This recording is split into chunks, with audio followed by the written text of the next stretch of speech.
It's just gonna be a minute, Mr. Solage, right? No, yes, Okay, just a minute. no problem.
Good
morning.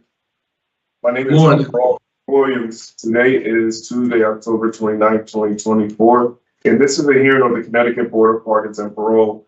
The following board members are present this morning, and by stating their names on the record, certifying they have reviewed all statutory required documents and available pertinent information in preparation of this hearing. Good morning, Mike Pohl. Good morning, Panel Member Berry. Good morning, Robert Sazowskis. Please state your name and inmate number for the record. Dardian Solage, 389062. This hearing is being conducted in consideration for parole application for Darwin Solage 389062. He is serving a sentence of 14 years to serve with 6 years of special parole for aggravated sexual assault first degree and failure to appear first degree. As of today, records reflect a eligibility date of December 14th, 2024. There is victim input in this case.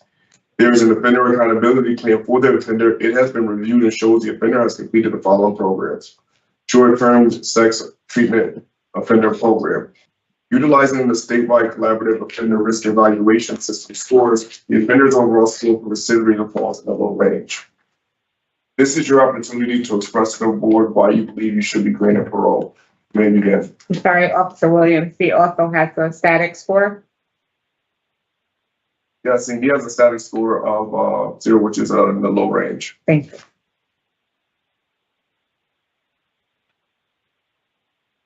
Good morning. Good morning.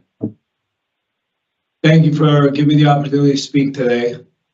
I want to start by saying that I accept full responsibility and accountability for my actions. I am remorseful. I want to say I'm sorry to the victim, the victim's family, my friends, as well as the community. As you say, I've been incarcerated since 2014, and when I came in, I was given an OAP, which I did. I had life skills program, and I had to get a job.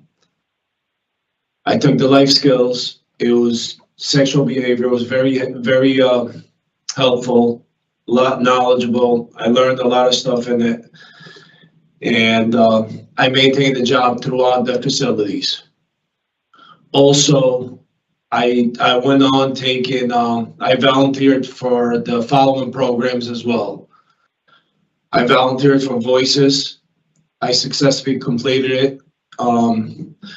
Voices, I learned a lot of things in Voices that it didn't matter what the crime was. There's always somebody that was a victim or somebody impacted, and indirectly and directly.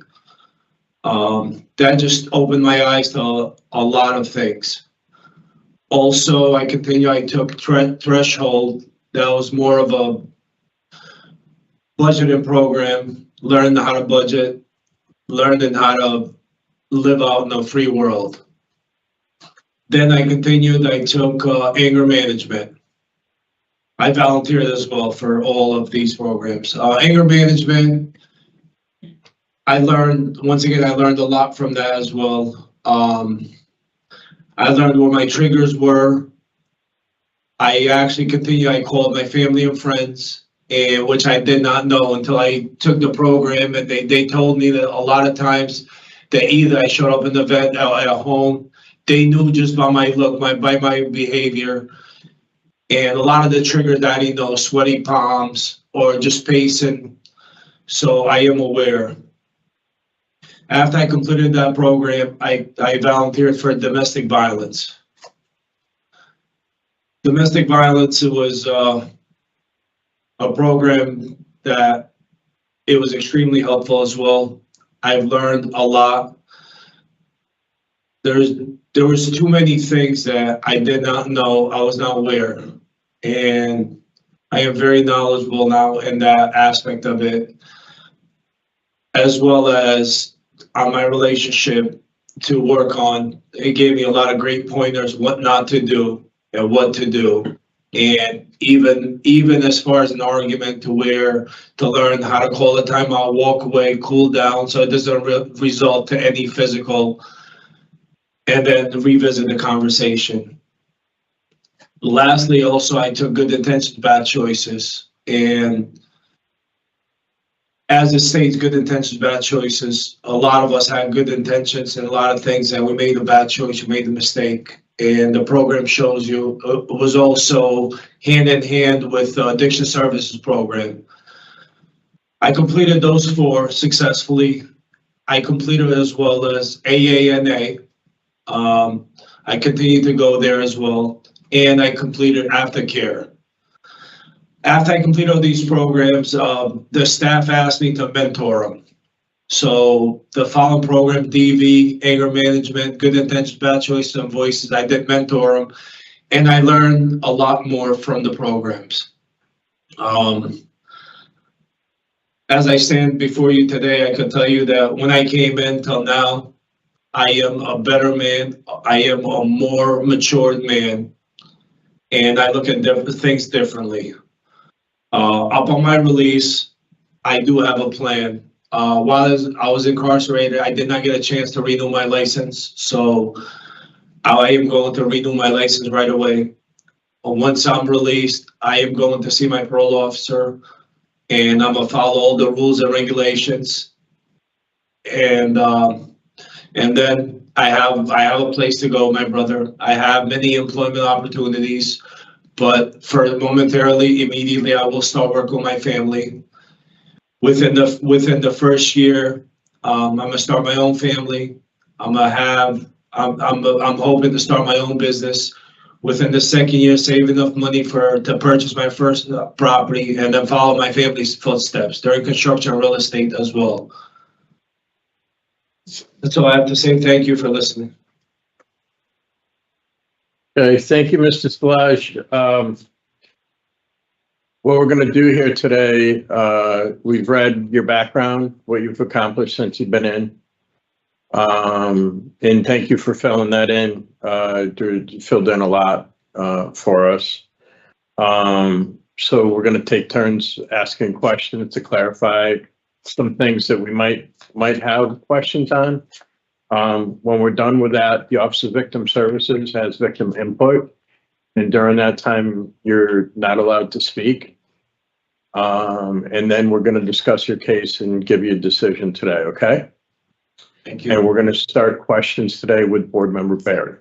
Thank you very much, Sir Chair. So, Mr. Solage, I appreciate your opening statement and you're sharing with us the things that you've learned in these programs. I think the most of us would probably benefit from taking many of these programs, but it did appear that you had some underlying anger issues going on. So I'm glad that your family was able to point that out to you and that you were able to take in some of the things that the program was offering and internalize those so that you can hopefully avoid that behavior in the future. One of the things that was concerning for me in reviewing your file, sir, is the fact that throughout all of the documentations with regard to this conviction, the sex offense, you deny any force. Is that still your position here today? As I stated in there, that it started consensual as we went, as the transcript shows, and she said that at some point she wanted to stop.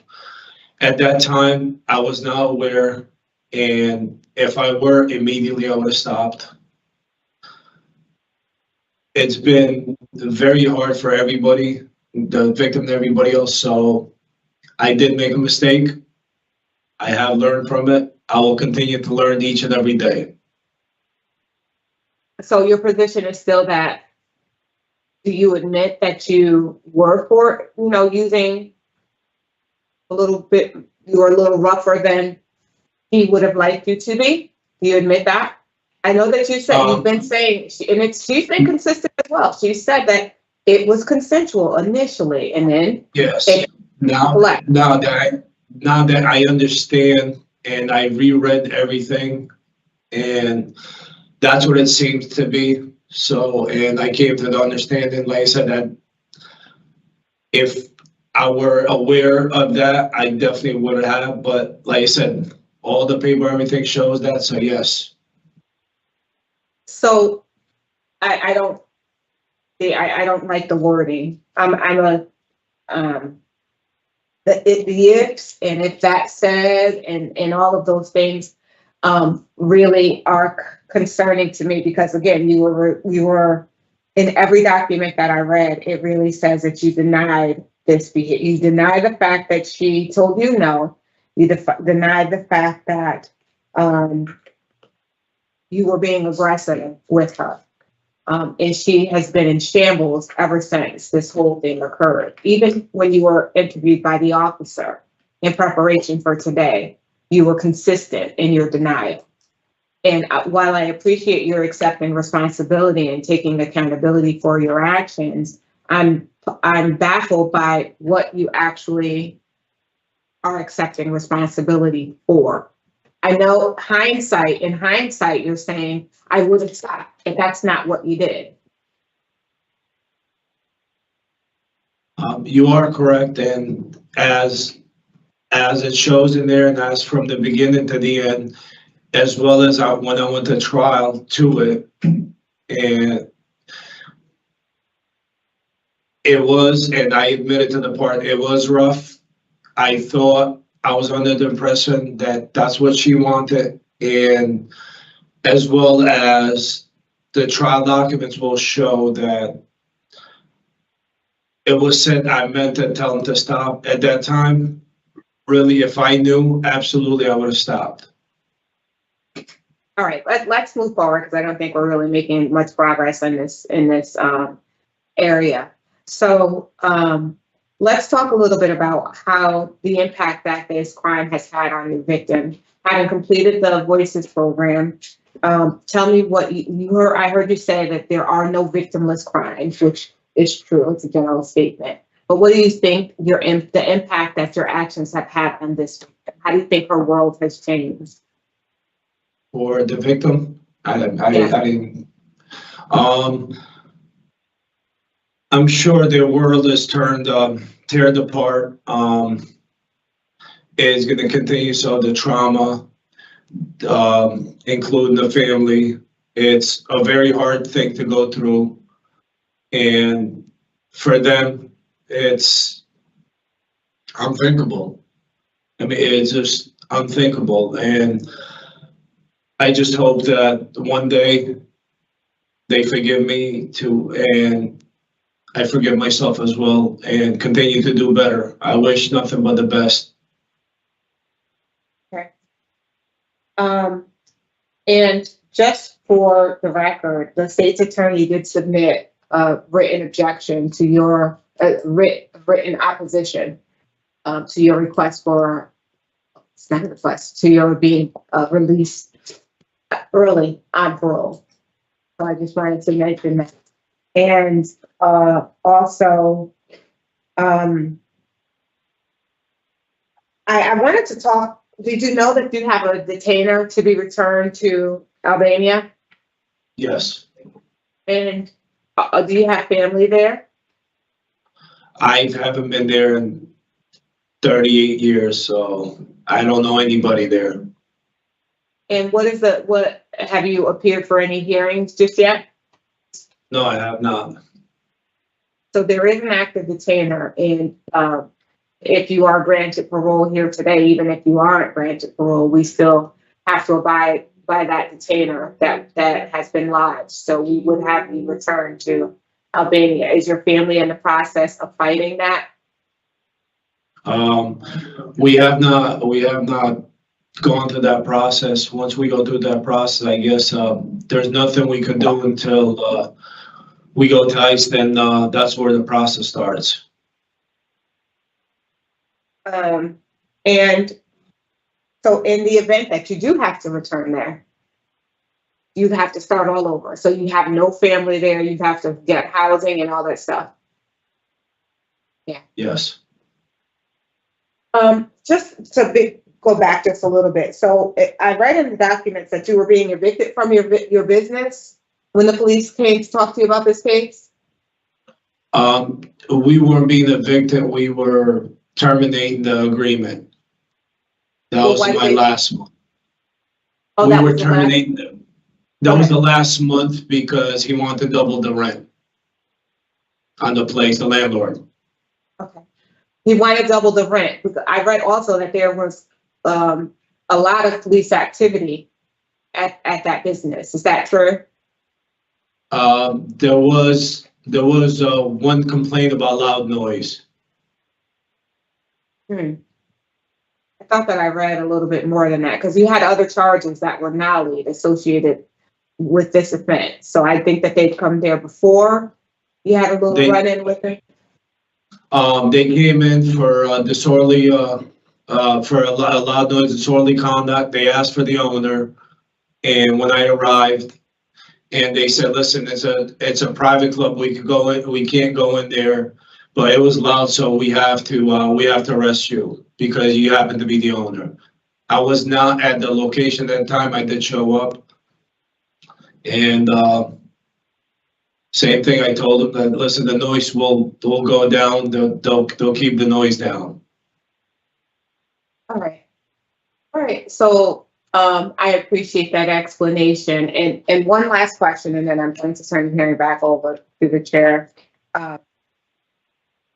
You completed a sex offender treatment, and you said more than one time here today that had you known that you were being too rough with the victim, you certainly would have stopped, right? Explain to us how you can avoid putting yourself in this situation again in the future.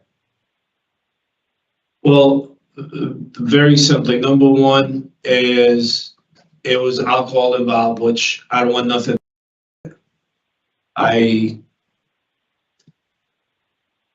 At this place in my life, I'm not at the age, I don't have any more time to waste. The clubs, social clubs, nightclubs, bars, they're not for me.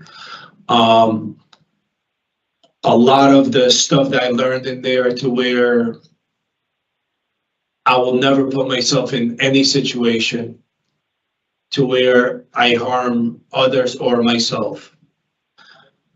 So, There was, Mr. Solage, you intend never to have sex again? what's that? No,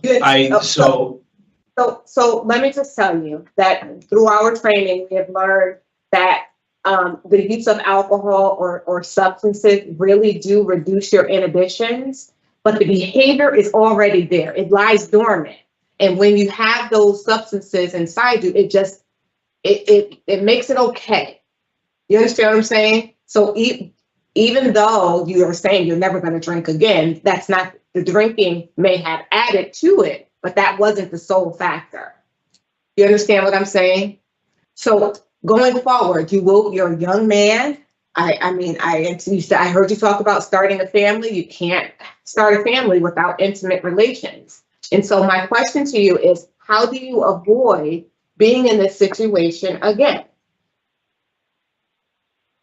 well, like I told you, for me, I'm never going to be in that situation again. The sexual behaviors and whatnot, and you are correct, but alcohol did have a part in it as well to where me being alert, aware, and if somebody doesn't want anything or Right. part of it, I won't do it. So, Exactly. But how do you it- find that out? How do you find out if they don't want it? How do you, by knowing the person, by getting to know the person, by speaking, conversing, by not drinking, all these things. And like I said, it just all these things together. that will help you. It's good to have to actually know the person that you're being intimate with. That's a starting point. It really is. Yes. So, and to make sure, ask the question, is this something that you want to do? And get the consent, Absolutely. And do you want to stop? That's another question. What, 100%. Right. All right. Thank you, Sir Chair. Board Member Vazquez. Let's see.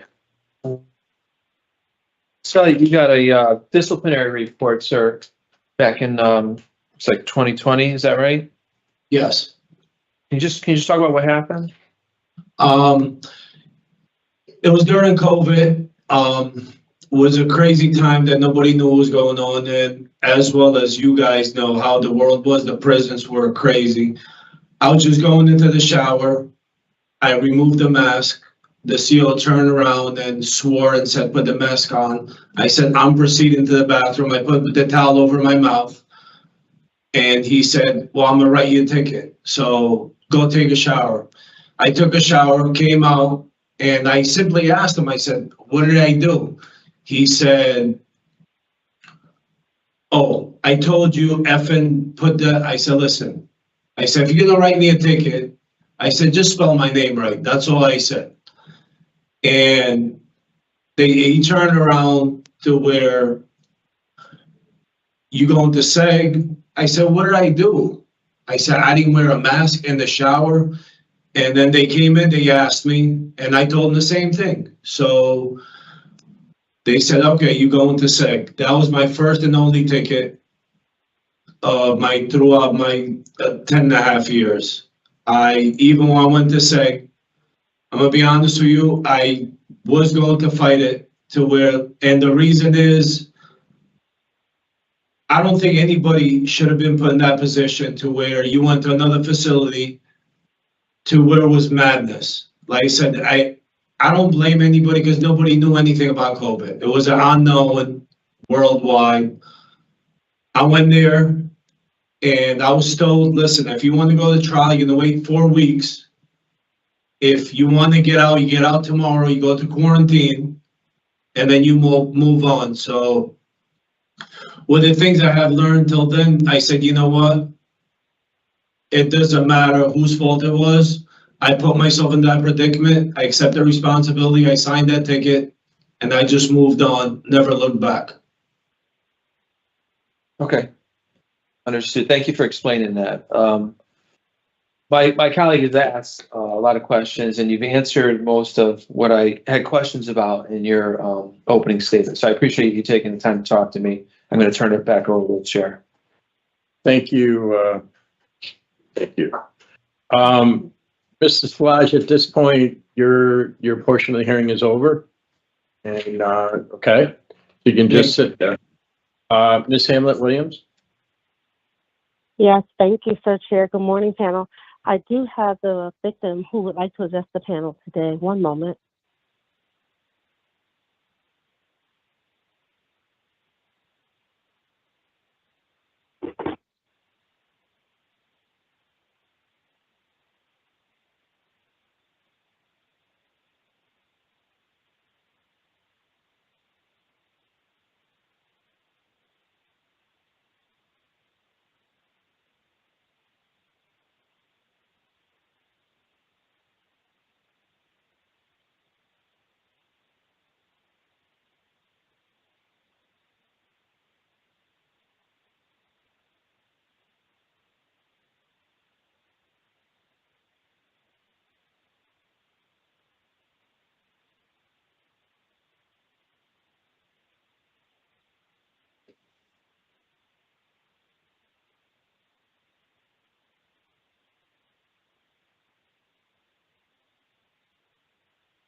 You may begin with your statement. Good morning.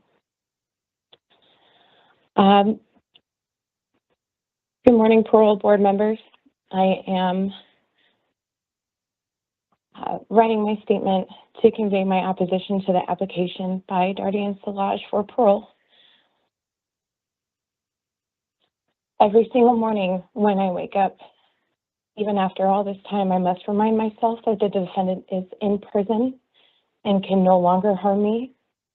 I have spent the last 12 years trying to heal, 12 years of therapy, medications, and pulling myself out of bouts of deep depression. As a result of the assault, I do have PTSD. I cannot function like a normal citizen in society. And I even have social anxiety. Something as simple as going to the grocery store is a daunting task for me. I still am unable to sleep at night for fear of retaliation. I will always be afraid that he will find me, no matter how much time has passed. I am no longer able to trust people as I did before. The defendant took a part of me that I'll never be able to get back. The sweet, loving social butterfly that I once was is gone. He took my dignity and defiled me. I still have nightmares about that night. My family has been extremely supportive, but is also still reeling from that night, even after all this time. I don't feel safe, even in my own home. My family doesn't feel safe. Sometimes I even still smell the material of the booth from the bar. I still feel his hands in my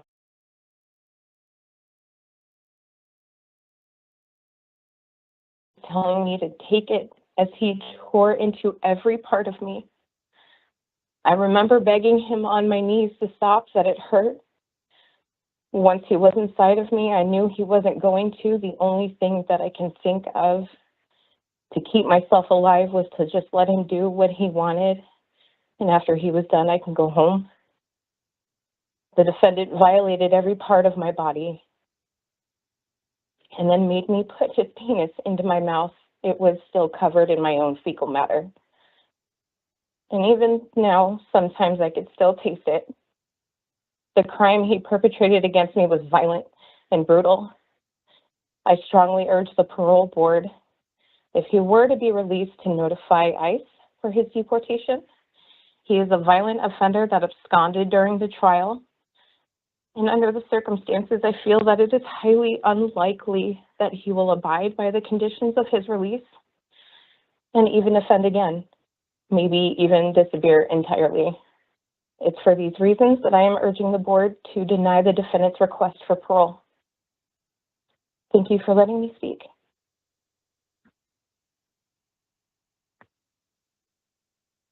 Thank you so much for your statement. Please continue with you. Okay. Thank you, panel.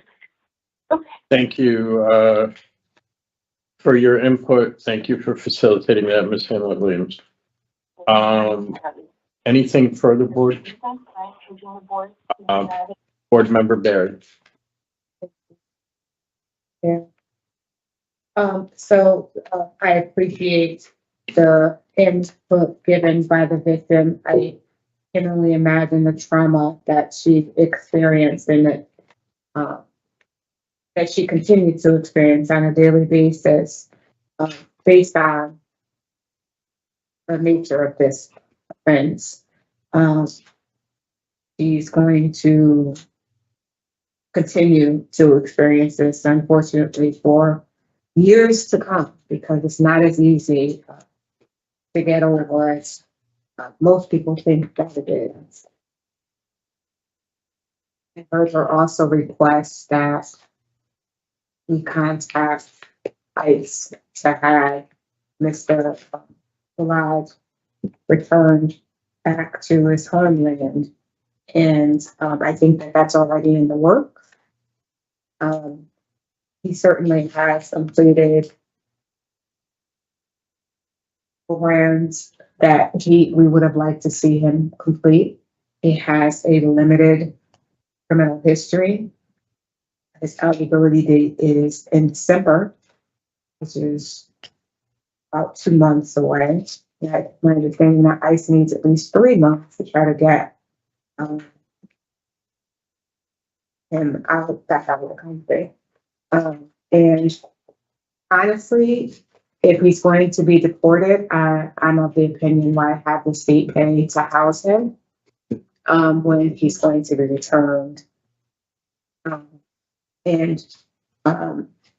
don't see anything here showing that he's not going to be returned. So my position is to release him to his detainer with an absolute no contact with the victim.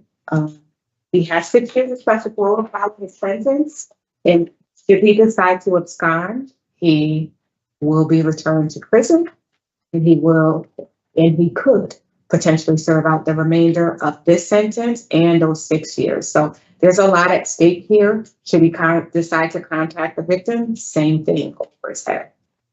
So I think that although my heart aches for the victim and her experience, I think that, his going back to Albania is in the best interest of public safety at this point. So.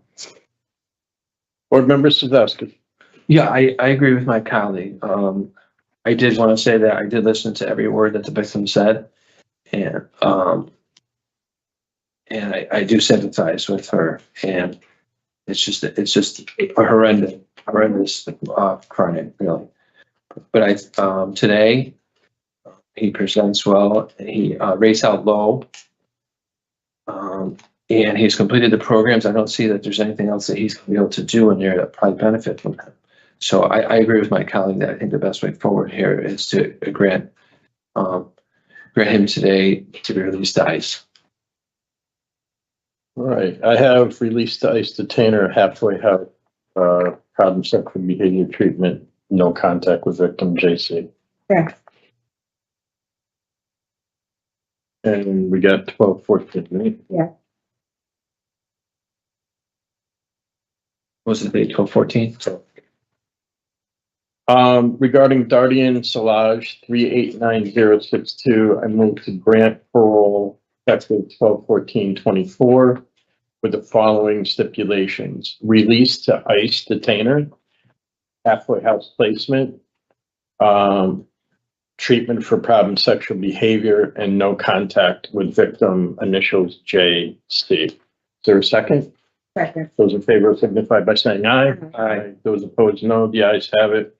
Mr. Solage, you've been granted parole. Your DOC will release you to your ICE detainer. Thank you. Thank you for coming to the hearing today. Thank you very much.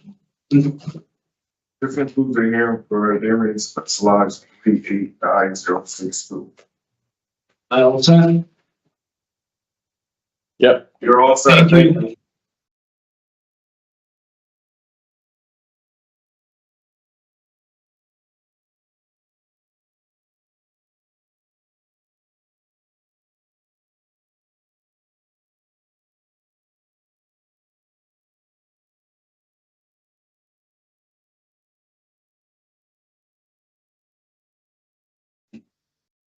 Do you have Torres or Lang? Torres, yep. Yep. Or Torres for a minute and then Lang for a minute, and that'll be good. Okay. Torres.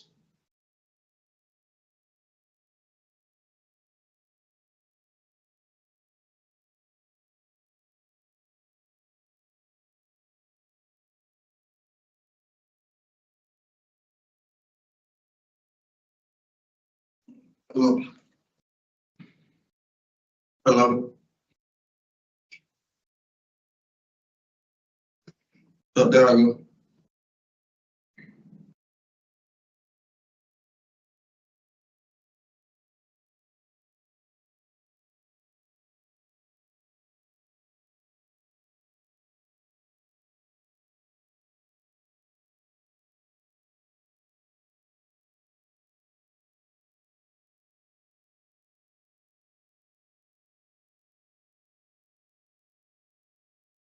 You want to introduce it?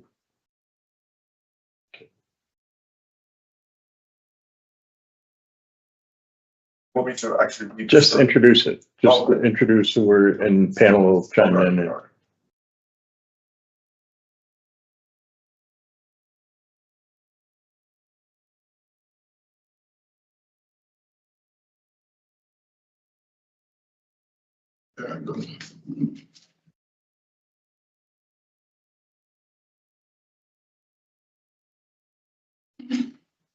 Good morning. My name is Brock Williams. Today is October 29th, 2024. Present this morning, report chairperson, Mr. Ms. Berry, and Mr. Celaj. And we are currently at here in Edgardo Robinson with Davis Torres, who's present at Edgardo Robinson right now. Mr. Torres, we requested documentation that would allow us to evaluate the file and have this hearing today. That documentation has not been received. And so we've requested it again. And we're going to move your case to a future docket. Okay?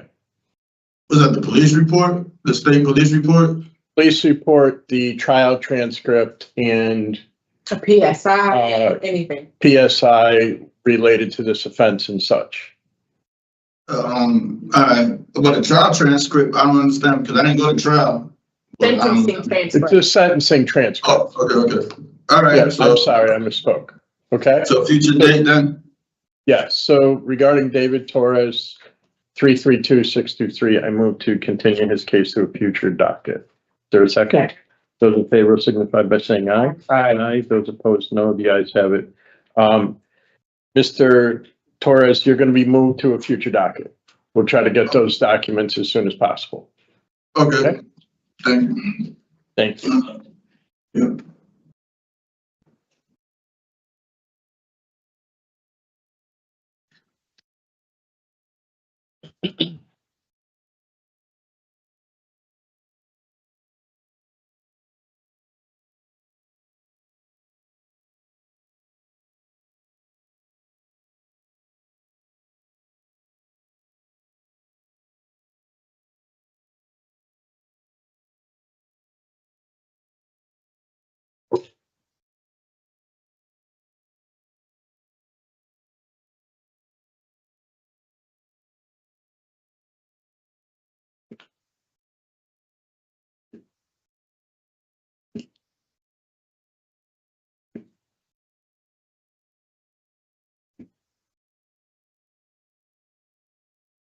Good morning. My name is Brock Williams. Today is October 29th, 2024.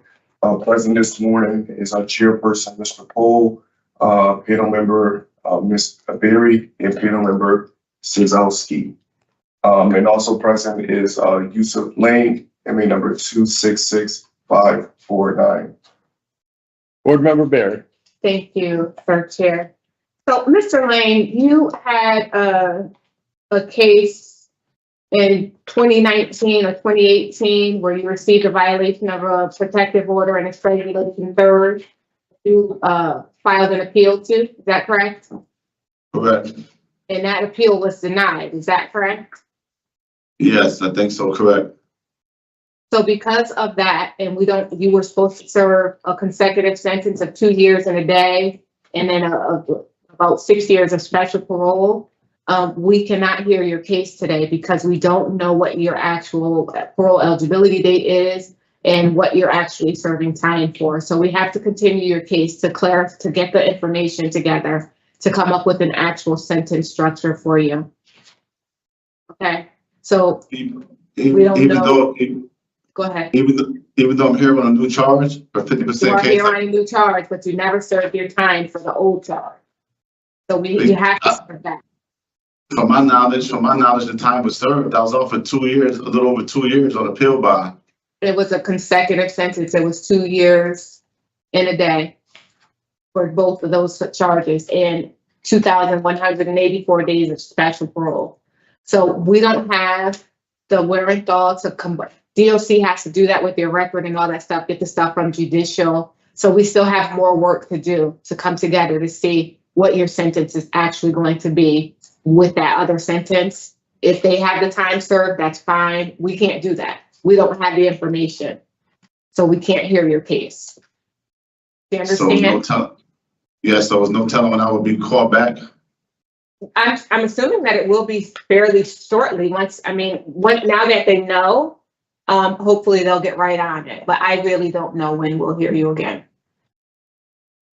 Okay. They're gonna try to quickly get it resolved though, okay? All right. Okay, that's what I was asking, like maybe a time frame, maybe I could get seen or something. Yeah, well, now that they're on it, I'm sure that they will. Somewhere along the lines, we kind of got our wires crossed. So now that we know, we're going to try to get it fixed. Okay. So regarding, sorry. Go ahead. Go ahead. I'm sorry. No, you had a question. Yeah. So even if I'm eligible for a halfway house next month, nothing, I can't do anything until you resolve this. Until it's resolved. Cool. we're gonna try to get to it as quickly as we possibly can. All right. Okay. All right. So regarding Yusef Lang 266549, I move to continue his case to a future docket. Is there a second? Second. Those in favor signify by saying aye. Aye. Aye. Those opposed, no. The ayes have it. The case for Yusef Lang is continued to a future docket. I'm all set. Thank you.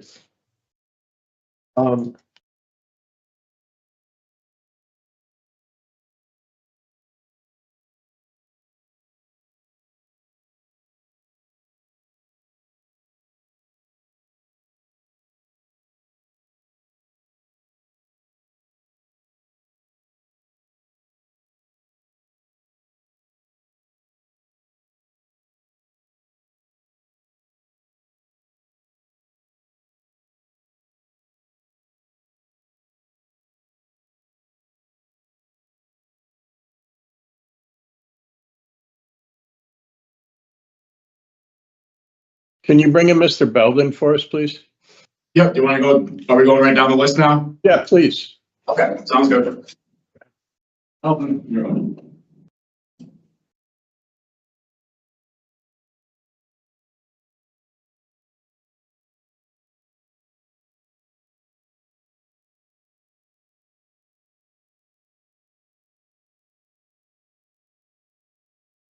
Morning, my name is Robert Williams. Today is Tuesday, October 29th, 2024. This is the case review for Joshua Brown, inmate number 289149, to set special parole conditions. Present this morning are four members, Mr. Pohl, Ms. Berry, and Mr. Szalski.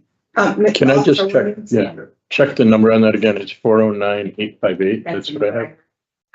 Yes, that is correct. What was that? Oh, yes, 409858. The correct call. Okay, thank you. Regarding Joshua Brown, 409858, I move to set the following special parole conditions: halfway house placement, community-based treatment for domestic violence, no contact with victims, initials DCB and YS, no contact with co-defendants Angel Cruz or Antonio Elliott. Is there a second? Second. Those in favor signify by saying aye. Aye. Those opposed, no. The ayes have it. The special parole stipulations are set for Mr. Brown. This includes Joshua Brown, 409858.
Morning, my name is Rufaro Williams. Today is Tuesday, October 29th, 2024.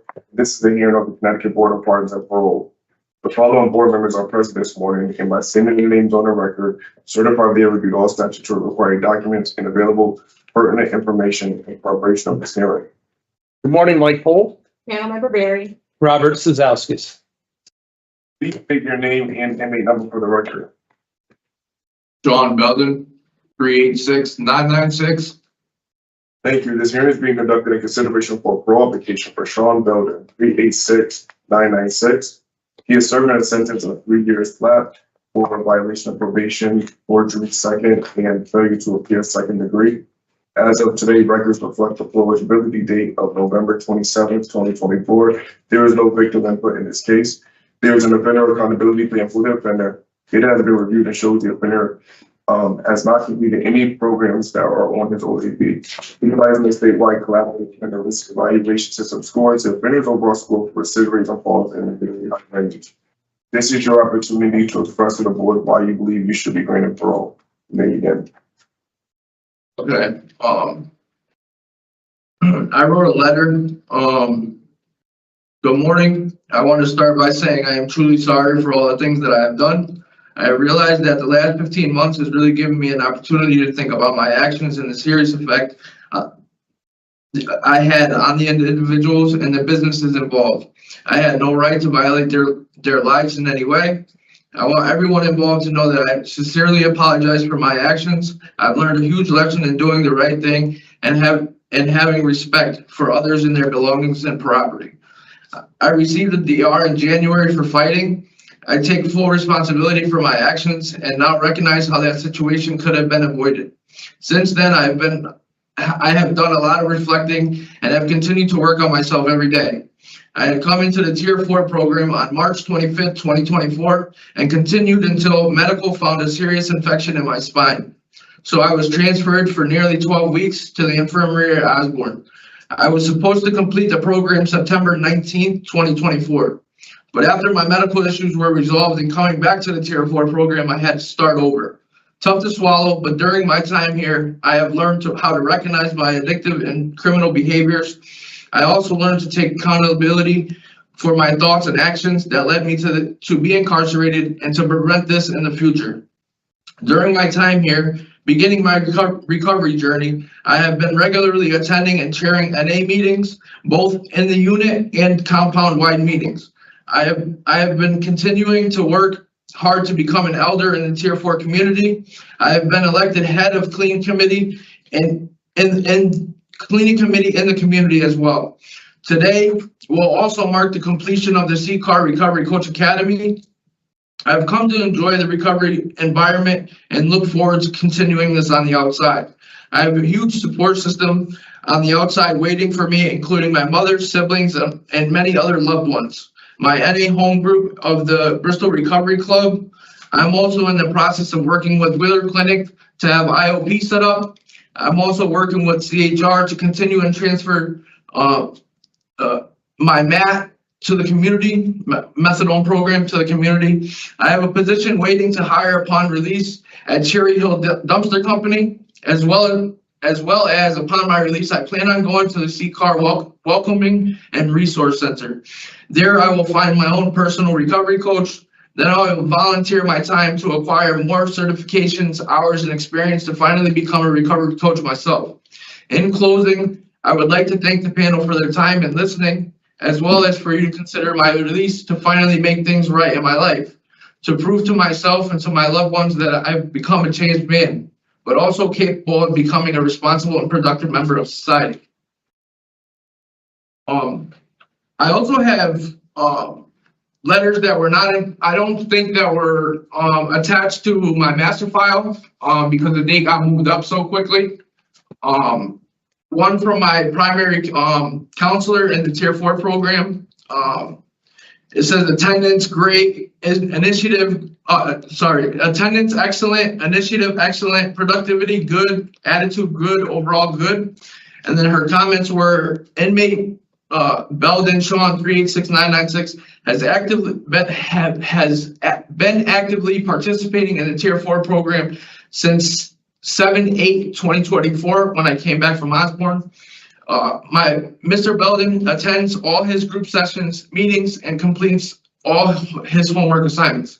Mr. Belden provides his opinion and asks appropriate questions during group sessions. Mr. Belden regularly helps members of the community and demonstrates strong understanding on how the program works. Mr. Belden contributes positively to the community and is working towards becoming an elder. Mr. Belden is also currently participating in CRCI's Recovery Coach Academy, which is an inmate elective program and has a tentative completion date of today. This was a selective process that required Mr. Belden to complete a questionnaire, which he did so promptly and thoughtfully. Mr. Belden has attended all group sessions and has been an active contributor to each discussion. Mr. Belden demonstrates great insight into the Recovery Coach Academy curriculum by regularly sharing his personal experience and opinions with the group. Mr. Belden has been an asset to the current RCA class and presents with genuine motivation to pursue recovery coaching as a career in the community. This is the MAT program counselor. It just says that I'm presently a participant, and then her comments were Mr. Belden has been engaged in the MAT program at CRCI. He provides monthly toxicology screens that have been negative for illicit substances throughout his time in the MAT program. In addition, he has begun Tier 4 and is expected to complete, it says in January, but I should be done much sooner than that. And then I have one last letter from my mother, who's also supposed to be my sponsor. Good morning. I am sending this letter at a request inmate number 386996. I am sure it must be difficult for others to write letters of reference for inmates, but in this case, it's gonna make me cry, sorry. And Shawn and his mom, I have no difficulty. Shawn has struggled with drug addiction his adult life. I know I didn't tell you. I don't need to tell you that it has been very difficult, and then finally to have totally break away from Shawn has been the most difficult thing I've experienced as a mom. The worrying and waiting on the infamous call that his body had been found is just gut-wrenching. Thank God Shawn is now seeing his old ways are not what he wants and work a strong program of recovery. As far as Shawn as a man, he is a loving, caring, and would give the shirt off your back if he needed it. He keeps strong contact with his family and now tries to keep positive people in his life, people that will be there for his return to daily life outside those walls. Through all of Shawn's adult life, one thing was constant was his work ethic. He worked for years in the circus life. He was very successful. He worked for Aquamaster's Pool Company, and they absolutely loved his work. And then the Cole Brothers Circus came to town. He climbed up the ropes from the Cole Brothers Circus all the way to Ringling Brothers Barnum and Bailey. He would have still been working on the road if they had not closed Ringling Brothers. At that point, I say Shawn become totally defeated, no structure, heartbreak.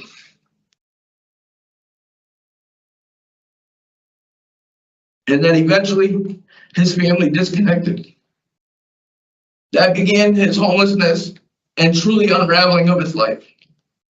This is where we find ourselves today. I am sure most moms will tell you that their son is wonderful and everything is beautiful. I am not that mom. Shawn has worked very hard this last year plus to get himself together. He has been working a successful program trying to get involved with the facility that he resides to help when he can. He has become very sick while doing this all. He was in UConn Medical Center for a week, followed by 12 plus weeks in the infirmary with a deadly blood disease. He continues to make strides to become a better human being, son, brother, uncle, etc. I am a mom that has seen my son, Shawn, in the very worst of life. I honestly thought his mind growth would never surpass the age of 19 when he began drugs. I am here to tell you today, Shawn is different this time in his life. I would never allow him home to my house if I didn't. Check the records. Shawn has not lived around me in years. I am asking you to give Shawn an opportunity to become the 36-year-old man he is. I don't think he will disappoint. Sincerely, Timmy Belden, Mom. And that's all I have. Thank you, Mr. Belden. Thank you for filling in some more stuff there at the end. And I agree with your mom. I'm glad you're sitting in that chair. I think you are too. What we're going to do is we've read about your background and such and what you've been able to accomplish since you've been inside, you know, and what your plans are for when you finally leave. We have some questions based upon that. We're going to ask those, and then we're going to talk about your case and give you a decision, okay? Okay. You were very thorough in laying everything out. You know, you took responsibility and explained what happened in January, which is important. One of the things that I'm really glad that you're not doing is going out there to be a carny again. There's nothing good that happens there, right? No. And it led to homelessness. That was a very easy line to draw, right? Yeah, absolutely. Obviously you're in tier 4 for a reason. And that Absolutely. evaluation speaks to your efforts there and what you're trying to do. And we've been through that program. We've walked through and such and seen what happens there. So it's, you know, we understand the commitment it takes to do that. You know, and it's not just like somebody that's going through tier 4. Obviously, you know, with a counselor writing a eval like that, and you're looking at trying to do be an elder in the program and such, that's important. You know, chairing NA meetings both in the unit and you know, prison wide is something that's not every incarcerated person does. So it's really good that you did that. Tell me what the clean committee is. It's just a committee that it's in the unit. They have like an art committee, they have recognition committee, welcome in committee. So like welcome in committee is for the newcomers that are coming in, they just get welcomed. Their property gets dragged to their. So the cleaning committee is a crew of guys that I'm in charge of that you know, cleans the unit on a regular basis every day that we clean. And I have to figure out who's going to be hired, and when people leave, I have to get new hires. So they just elected me that about 3 weeks ago, maybe a month ago. Okay. So I've been taking care of that all along. Good. And the MAT that you're involved in there, I know that there's sessions that are involved with that. How many sessions do you go to in a month? It's once a month. So it's once a month, not once. No, once a month. And you go to that regularly. Absolutely. You go like that, the lights will come back on. Thank you. Rather than sitting in the dark.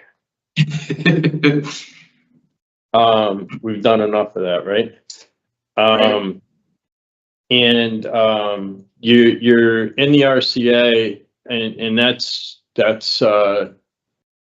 a good thing, and it has some good you know, it has some good opportunities, right? Absolutely. Absolutely.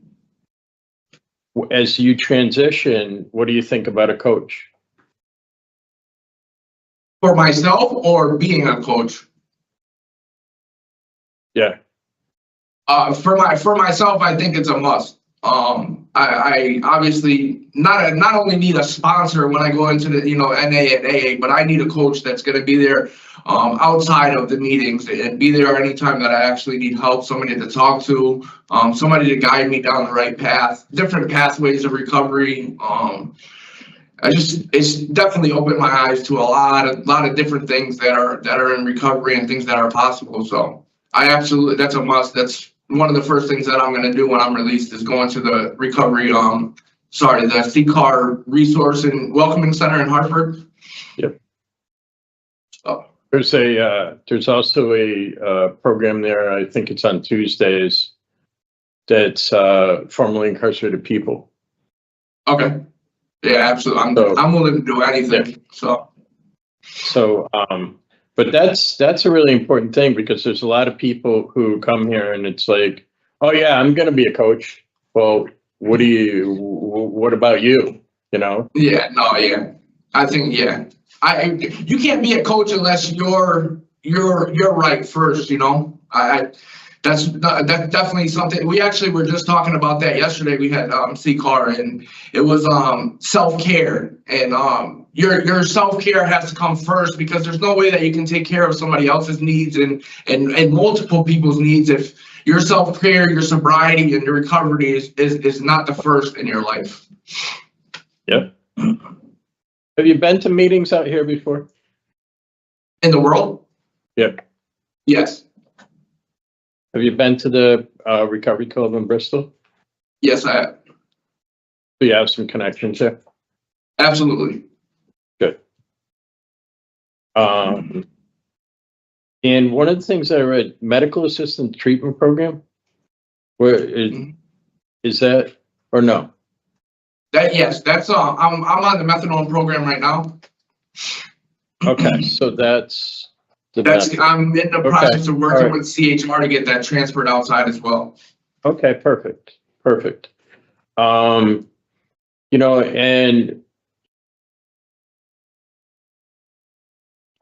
certainly, what I'm seeing here is the types of offenses that you've had in the past are, why are they there? Right? Drug use. My drug use is my biggest problem. Self-sabotaging. Have you ever committed an offense when you weren't chasing your next high? No. Yeah. So the plan that you have is solid. And as long as you keep your eye on that and you put the people in place that are going to help you, you're going to be okay. Okay. Yeah, that's definitely my plan. Got a mother that loves you a lot. My family loves me unconditionally, and I've always put them to the side for my drug use, and I can't do that any longer. I have a 14-year-old niece who's in high school, and she's one of the top Connecticut State soccer players right now, and I'm just missing everything. Okay. I'm going to see if any of the other board members have questions. Okay. Anything, Mr. Vazquez? Yeah, I just had a question. I had a couple questions for you, sir. In your opening statement, you talked about working at a dumpster company. Can you just tell me what the situation is with that? It was actually a previous boss that I was working for at one of the carnivals I was working for. He's currently the lead welder at the Cherry Hill, and actually I have another friend who is also one of the drivers for Cherry Hill, and they both are willing to hire me and train me upon my release. Have you talked to them recently? You feel good about that opportunity? 100%. Okay. Couple other things. I didn't hear you talk about your GED, but I did read some stuff about that. Are you still working on that? I'm in the process of it. They keep for everything that's been on my AOP, they keep putting me on a waiting list. Obviously the medical issue that I had with my spine when I left Carl Robinson, they sent me to Osborne. I couldn't do anything because I was in the infirmary. When I got back here, I wrote to Voices, to GED. I put all that into the file with Mr. Williams to just show that I'm on the waiting list for everything. Okay. But you're not working right now on your GED? At this point, no. Okay. All right. So if you don't get that taken care of, and I would encourage you to make that as, you know, But your that's one of my long-term, first. yeah, as part of a long-term goal. You know, you have other things to deal with when you get out, just to make sure things are stable. But as part of your long-term goal, having your GED is important. You know what I mean? And it's going to be the foundation of you, you know, getting employment that where you can sustain yourself long-term. Absolutely. Just the last thing I just wanted to talk to you about was that there was some information that I read about your mother, and you're going to be going to her house. She's also in recovery. Is that true? Yes, she is. All right. So who else? Is there other people in recovery at that house? No, it's just her. Okay. And how is she doing? She's doing great. She actually works for the state of Connecticut as well. She's doing amazing. Okay. And you're comfortable with that situation? 100%. That's going to be one of my biggest drives and motivators I've seen my mother struggle my entire life. So to see her doing good is going to be, you know, it's just all the much more to make me strive right alongside of her. Okay. All right. Thank you very much for answering my questions. And yeah, you covered a lot in your statement, and my colleague filled in the rest. So those were all the questions I had, sir. I'm going to pass it along to my colleagues.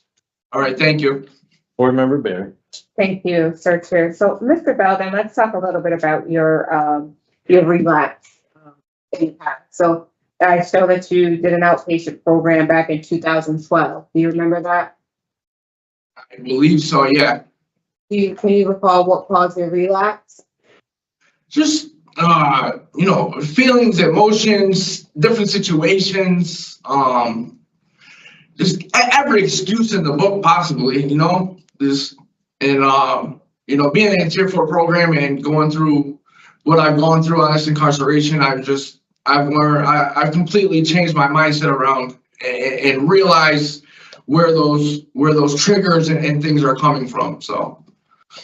And so I'm listening to what you're saying, and I think I want to hear some specifics of what caused your relapse. So I heard you say in 2012 you weren't serious, I think, in what you're saying about your recovery.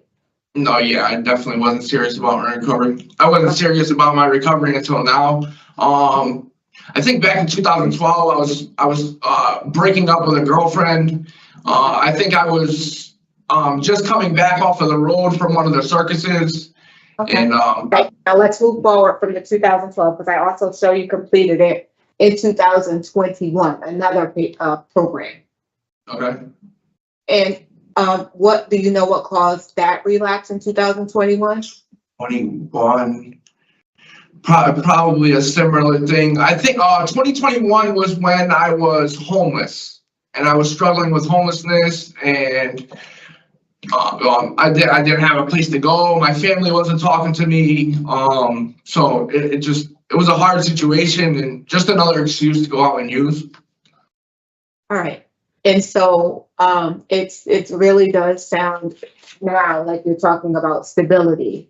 That you need stability, housing, and all that stuff to maintain your sobriety. So now my follow-up question to you is, you know, there are no guarantees, and unfortunately we all go through breakups with loved ones, and you know, life just lives. That's all. And I heard you talking with Mr. Pohl about getting a recovery coach and all those things. Walk us through one of the days when you're having a bad day and, you know, you really want to pick up.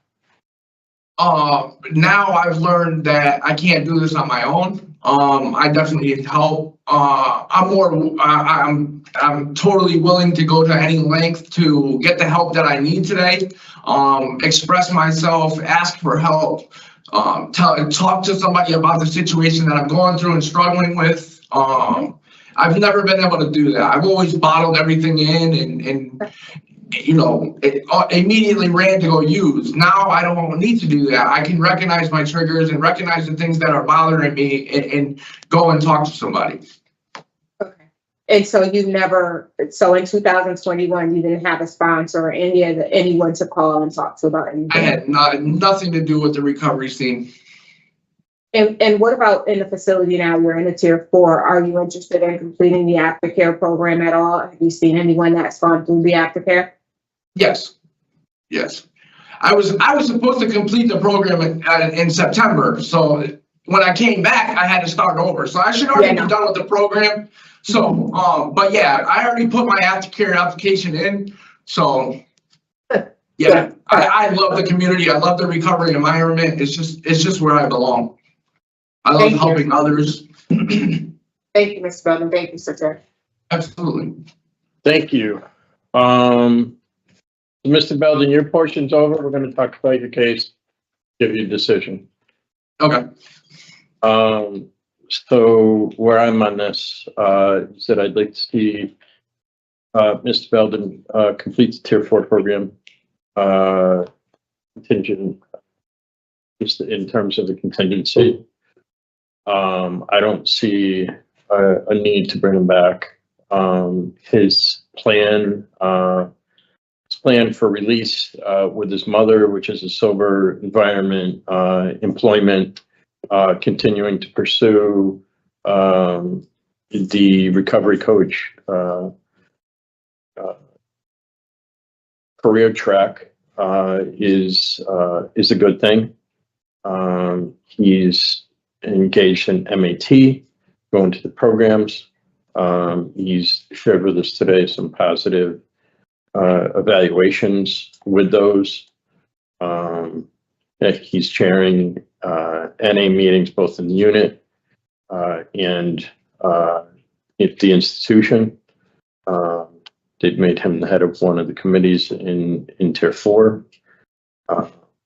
And he's in a very different place than he has ever been. And in addition to that, his sentence is flat. To have the safety net of Parole and Community Services on his way out would be helpful as well. So I would support his parole today. Board Member Vazquez. Yeah, I completely agree. He looks great. He sounds like he's doing well, and he's completing all the right programs. I would like to see him finish up with what he's doing. But other than that, I'm in complete agreement with what you're saying. So, Board Member Berry. I agree that I would like him to complete the tier 4 program, but I'm not in support of his being released at his eligibility date in November. It shows that he's not done with this program until March of next year. I heard him say he put in an application for aftercare, and I'm saying all of this because he struggled with his substance abuse for so many years. And I also heard him talk about some of the reasons that he relapses, and that's not to negate the fact that he has an excellent relapse prevention plan going out into the community. And he does have the community support, which are all positives. But the fact is that he was in prison for 5 years, so he had a 5-year sentence, and he was on probation for this sentence when he committed his new offenses, and it's all surrounding his recovery and his substance abuse and all that stuff. So I would love to see him get some more sober time, gain some more confidence, and then go out into the community on supervision. So that's my position. I'm not saying that I would deny him all out in recognition of his flat sentence. I'm saying that I would like him to have some more sober time and continue working in that sober community in the facility before he's released. Okay. Right, that would be the contingency. So voting him to parole November 27, 24, contingent upon tier 4 means he needs to finish tier 4 before he goes out. Right, but I would want him to do the aftercare. I would want him to do all of that. aftercare is not something that we can, I know, but he said he signed up for it, but I'm saying that with more time, he would be able to, so. Yeah. But yeah, I understand what you're saying, and I, If his tier 4 does not complete by, because it seems unclear as to when that's gonna end. He said. Correct. Yeah. So if it does not get completed by November 26th, he, stays in Yep, until he until does it's done. complete. I'm okay with it. Yes. And if he gets a DR or anything like that, he comes back. Yes, that's where I am. Okay. And the only thing that I have, other than, that is standard parole conditions. that's all I have.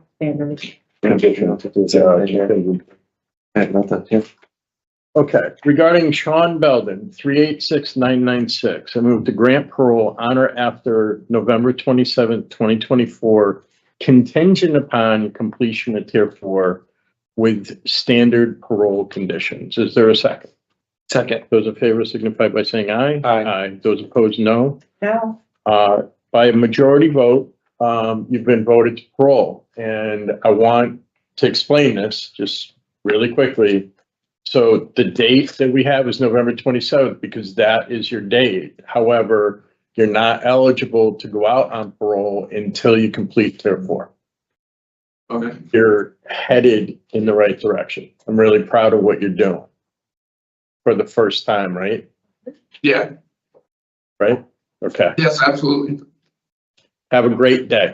Good luck to Thank you. you so much. Thank you. Good luck, sir. Have a great day. This concludes our hearing of Shawn Belden, 386996. Yeah.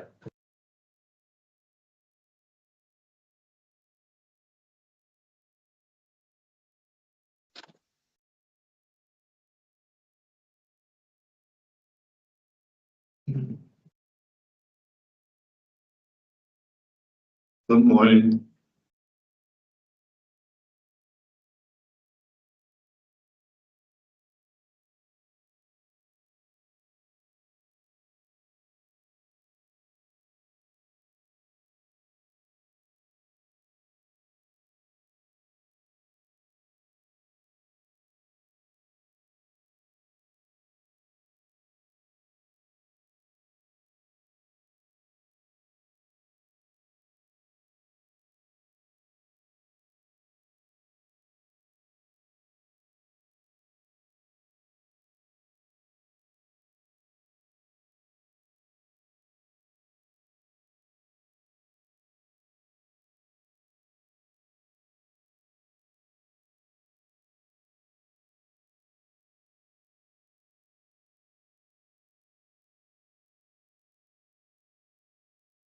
Good morning, my name is Professor Williams. Today is Tuesday, October 29th, 2024. And this is the hearing of the Connecticut Board of Partisan and Parole. The following board members are present this morning, and by stating their names on the record, certified they will read all statutory required documents and available pertinent information in preparation of this hearing. Good morning, Mike Pohl. Member Berry, good morning. Good morning, Robert Sazowskis. Good morning, sir. Ma'am. Please state your name and inmate number for the record. I'm Therman Blount. Therman Blount, Inmate number, please. 205-273. Thank you. Yes, sir. This hearing is being conducted in consideration for a qualification for Thurman Blunt 205-273. He is serving a sentence of 4 years left. 7 counts of Berkeley third, 2 counts of arson and second, 2 counts of larceny third, 2 counts of violation of probation, and failure to appear first. As of today, records reflect the parole date of April 3rd, 2025. There is no victim member in this case. There is an offender accountability plan for the offender. It has been reviewed and shows the offender has not completed any programs that are listed on his OAT. Utilizing statewide collaborative offender risk evaluation system scores, the offender's overall score for this thing fall in a high range. This is your opportunity to express to the board why you believe you should be granted parole. And again. Okay. Good morning. I want to read this to you, sir. Sure. Good morning. I'm writing on behalf of myself to share with the parole panel the things I've been working on while back in prison. First, I want to apologize to the family that I stole from to support my addiction. I take full responsibility for my actions and choices I've made to put myself back in front of the panel, parole panel, trying to explain what went wrong and what's going to be different this time. I truly realized that my crack cocaine addiction wants to kill me and keep me in prison for the rest of my life. But I refused to let that happen. While being back in prison after losing my wife to breast cancer March 19, 2022, I was devastated. Also, I was diagnosed with kidney cancer February 2024. That scared me straight. Every day that I wake up with the untreated crack addiction, and the first thing that I do, I fall upon my knees praying to my higher power to help me to be a better person today and keep me clean and sober one day at a time as I continue working my program of recovery.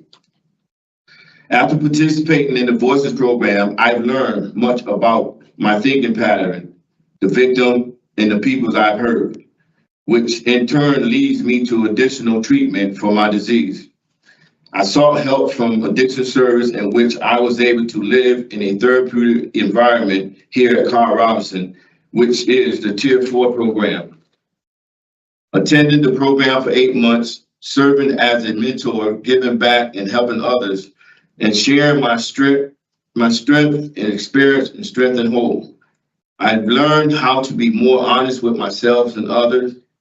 I was able to talk with my counselors and peers about how I really felt throughout my day, surrounding myself with like-minded people in the program, doing step work, and doing whatever it takes to be a better person.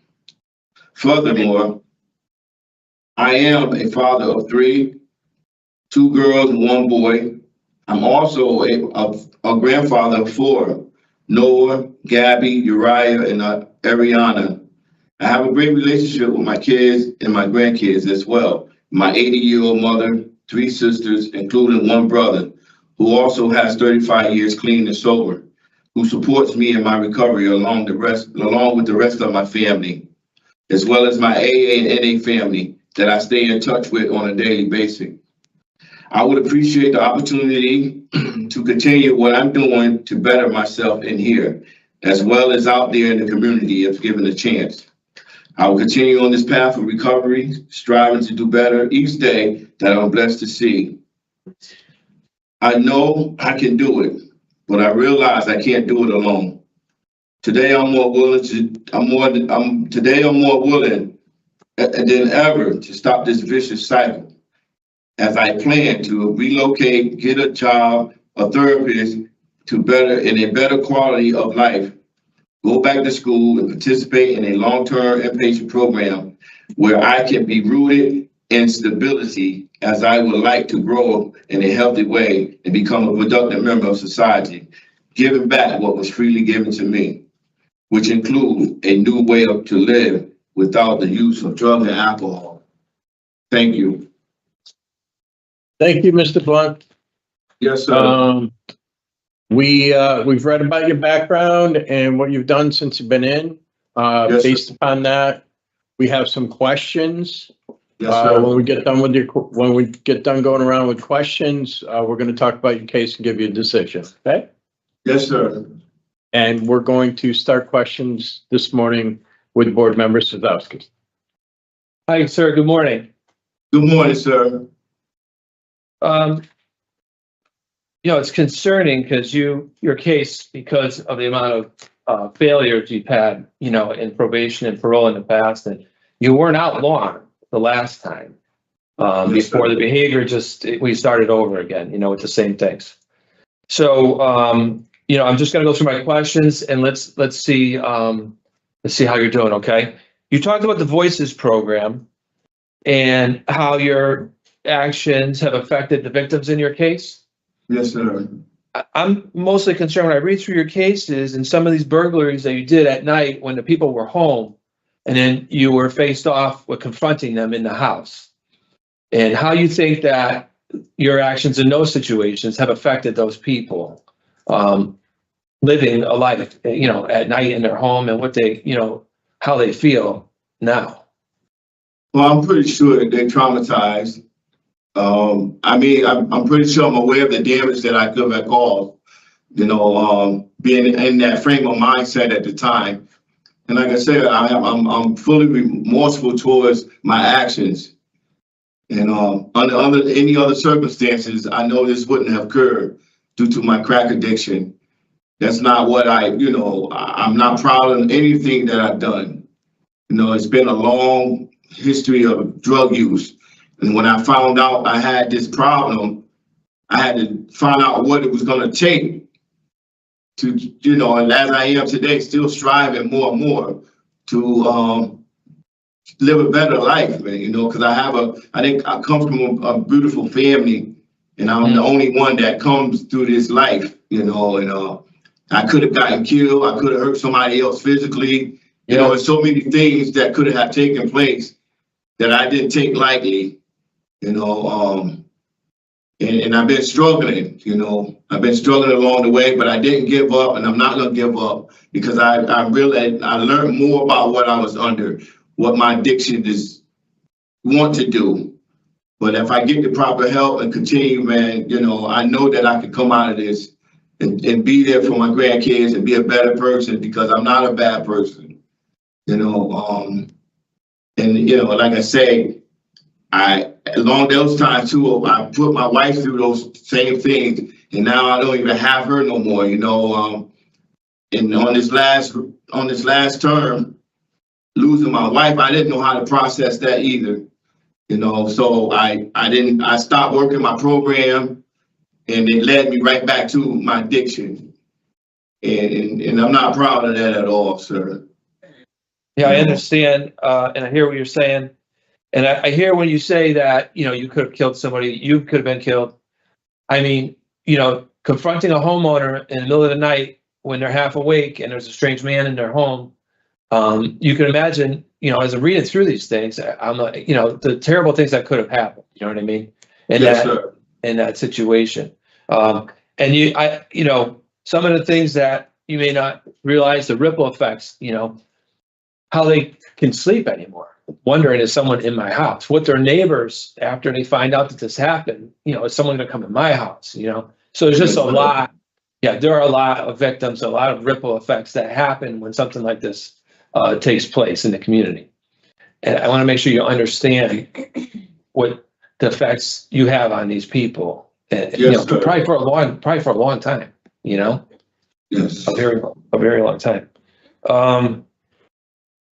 Clearly, as you talk about drug addiction is a big part of what is going on here. You know what I mean? I don't think anyone is going to argue that. You know what I mean? We hear that from you and we read the reports.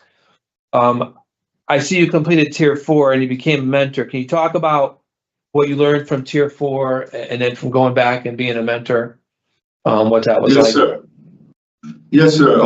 Like I said, I needed additional after finished divorces, and I that's my environment. That's what I have. That's what happens when I come in places like this. I'm trying to better myself and not participate in the activities that led me here, as far as getting high, stealing, and any of those things. So I was able to get into a therapeutic community where I can be accountable, held accountable for my actions. Pull-ups. We have this thing called pull-ups when I'm not being responsible for my action, and also being a brother's keeper. Because those my peers that was around me that I was responsible for too, while I'm in the process of working on myself. And so it helped me to be more mindful, to be more accountable for my actions, and take accountability, So, and I've taken that time, the initiative to work on those things, as well as having one-on-one sessions with my counselors, through my breakdowns. I had a couple of breakdowns as far as just being in that mindset of hurting people by the things that I've taken, because I wasn't raised that way, and I don't want to continue to live that way, sir. So it had helped me really to be mindful of my thought pattern right here in this place today. All right. Can you talk about your release plan? Where do you plan to live and work? And it sounds like you do well with the structure from what you're saying inside. So and stability. From having people hold you accountable and from being structured and stability. But where are you gonna live and work when you come out that you can have that same kind of structure and stability? What's your plan for that? Well, I have contacted a few places that was willing to assist my situation. And I know it might be far-fetched. I have a letter that I presented to the parole panel. It was from North Carolina, from an inpatient program where they was willing to assist me if I was able to parole out of state. And if not, I was able to, I was willing to go to another region far as from where I'm from, which is New Haven, or my family. I was willing to go into a halfway house and then get into an inpatient program. You know, Mr. Joseph he's willing to work with me after they see what the decision of my parole is. And here, the reentry officer. And he was going to find me a placement to parole to if I was able to get parole and get the help. I have support in Groton, in that area, Groton, Connecticut, North, New London. I have people that I work with down there that I contact on a daily basis now. What kind of work do you think you could do? I cook, I clean, I wax, strip floors. I do construction work. I do landscaping. I was working at Burger King before all this happened, and McDonald's on Long Hill Road in Groton. Okay. Yes. So you talked about it would be good for you to be away from New Haven because it sounds like a sore spot for you. That's probably not a place where it would be a good environment for you. And you're thinking it'd be more toward the other side of the state for a half. Yes, sir. Okay. What about remaining sober? Like, have you reached out to any groups out in the community? What's your plan for support to remain sober when you're released? Yes, I have our sponsors that comes in that give us NA meetings. I have contact with them. Spoon, Kaylin, Kevin. It's like 5 of them that we connect with once we get out of here. That's in the NA and AA, and a sponsor. My sponsor. Do you know where meetings are held in the area of the state where you like to go? Do you know where those are located at? Yes, sir. I have a pamphlet. Okay. Where all the meetings is located, sir. Okay. Yes. So definitely I'll have a NAAA family. That's what I spoke about. And I contact them. They help me with my step work by contact through the phone and their rights. And we meet with them on Mondays, Thursdays, and Fridays here at the facility. So before you were paroled the last time and you weren't out long and started again, I mean, did you have all of these plans? Like, how did you feel about your recovery when you were leaving the last time? Well, sir, at that time, I wasn't even able to attend my wife's funeral. I wasn't able to. I lost my wife on March 19, 2022. Prior to that, I think I got out like a month later of her. And from then on, I wasn't grieving properly. I was devastated. I was just messed up from the fact of not being able to view my wife's body. And it just took a toll over me. Like I said, my thinking pattern wasn't up to par. And I stopped working my program, for one. I wasn't talking about what was really going on with me because I was carrying that very low. And I found myself where I didn't want to be, back to using drugs. And the drugs led me back to crimes. And then that's what the domino effect was. So honestly, I stopped working my program, sir. So sounds like a trigger or a risky situation, for you was that, unfortunately, the passing of your wife. And I'm sorry to hear about that. My condolences. But you have to be prepared in the future, right? Because that's something like that in your family could cause you to relapse, right? So you have to think about when you find that information, you hear that news that someone close to you has passed, and how you're gonna handle that and continue your recovery, because you're going to be at an extreme risk at that point. You know what I mean? Because that's what you're telling me. That's what you're telling me has happened in the past. That's how you relapse, right? Yes, sir. And those are things that I addressed while I was here. Like I spoke with my counselor about one-on-one about the things that I sabotaged by not talking about it. You know, and I have exercised that greatly towards my counselors that have been great supporters, even when I was fearful when I was diagnosed with kidney cancer. And they was there for me to get me through that, to keep me going through with my program. So I stayed focused and continued on working my program while I was here, you know, by being diagnosed with kidney cancer. And not long after that, I had a bleeding ulcer that could have took me out if I had waited a day later. You know, it's been things after this time has been totally different from any other time because now it's affecting my health. You know, and I'm really, really, really ready to take this opportunity to make it work by all means necessary, sir. I'm concerned because you have quite a bit of time left. So the last time you didn't make it long, and now you're faced with a longer stretch of parole. So let me ask you, what programs are you in right now? Are you doing anything right now? Yes, sir. What are you doing right now? I'm going to go to CCAR. I'm doing aftercare. Okay. And I attend NAAA. Okay. These are all the things that I think you need to do. You know, what stage of aftercare? Did you just start that? Like, where are you? I've been doing that since the program. And what about CCAR? You mentioned CCAR. It's the first I heard you say that. Yeah, well, that's coming up because of the session. I'm going to be re-entering that. I would have been in that because the fact that I didn't start it was because of my health. I was trying to get help, keep myself healthy. I was going through. My body was going through and I couldn't. How are you dealing with your health now? Like, are you pretty good?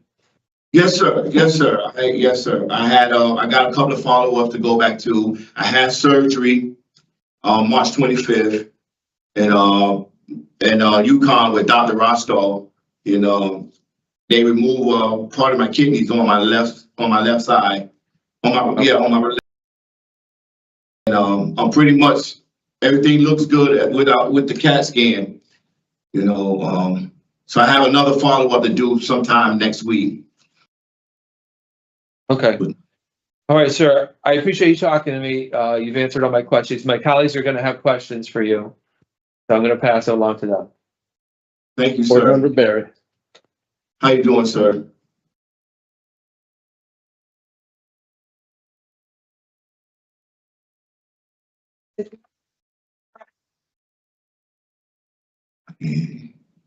Were you on parole when you committed this offense? Yes, ma'am. And when did that sentence end? Do you know? I think it was this year. In August? No, this year. You said when did that? Yeah, this year in August. Go ahead. Yes, I believe so. I believe, to be accurate, it was like maybe almost 2 years left on it, and then I have 4 running with it. And did you have special parole to follow that sentence? I had nothing to follow it. Nothing to follow. No, So ma'am. you were on parole. Yes, sir. Were you on probation too? No, ma'am. Okay. And so when you went out into the community, why did you explain to your parole officer that you were struggling grieving your wife? Yeah, that was the part that I set down because I even had my NA family and my sponsor that I didn't even share with. But why? I thought I could just get through it. And it's really no excuse. Like, I didn't utilize for my support system like I should have. No, ma'am. And the fact of the matter is that you absconded when you were on parole, and while you were right before you absconded, you had already committed this crime. Because you were gone for a month, right? They couldn't find you, and then when they finally found you, you got new charges. Right? Yes, ma'am. Yes, ma'am. That's where my addiction took me. And I was in New Haven. That's where, I was with my family. My family was looking for me as well, but that's what happens when I get high. I just I runs, you know, and I don't contact nobody, and it's not good. That's what my addiction has did to me. I understand that, but Mr. Blount, when you're in the throes of your addiction, you can create more victims. That's our concerns. Like, we really do want you to get the help that you need for yourself, but our concerns really are out to the people in the community. And I am glad that you're receiving the help that you need there in the facility. I see that you received a good evaluation in Tier 4. Yes, right? ma'am. And you got an excellent evaluation in voices, so you're capable of doing this kind of work. I'm not understanding why it doesn't stay. Why you get these programs, you get all this help, and then you go back out and you use. Yeah, and that's why I was stating far as in getting some stability in a place where I can just get out in the community. Like, I know I do it out here. The same question I ask myself: why can't I do it out there when I do it in here? You know, and I say, well, I didn't want to go back to my family. I heard all that. I heard you say that. But the thing is, sir, that you're a multi-state offender. You know that you've been committing crimes since the year 1991, and that they've given you 13 opportunities out in the community to complete your sentences. And that's how many of those you've completed successfully? None. 1. So you failed 12 of them. And for us, a man who's 57 years old, who's still rating out high, you're serving a flat sentence because you don't do well under supervision. It's concerning. It really is concerning. You know, I mean, you really tie our hands because you've received this help before. I see that you've taken programs before. I see, I mean, this stuff goes back to 2011, your program participation. And things just don't seem to be working for you, sir. And I understand crack cocaine is a difficult addiction to kick. Like, I get it. I'm not saying that I don't understand or I don't empathize with what you're going through. Yes, ma'am. But had this lady not had her ring camera on, or had they been home like Mr. Wazquez said to you, this would have been a home invasion. You would have been serving 85% of the sentence, and you wouldn't be going anywhere anytime soon. Yes, ma'am. I don't know. I just. And you had a halfway house. You requested a halfway house when you were out in the community the last time, right? Yes, ma'am. I've completed all that. I completed it, and that's when I went to the sober house. I completed it. It was on Long Hill Road. But the point that I'm trying to make is that you're asking for the same release plan. You're asking us to release you to a halfway house, and you did not do well the last time. Well, yes, ma'am. And now I'm willing. I see where I went wrong at. I really do, and I'm willing to do and come out, because it's not going to work no other way. I don't want to die to this disease for myself. I don't want to die in the streets, and I don't want to die in prison. And if I continue the path that I've been going down, that's what's going to happen.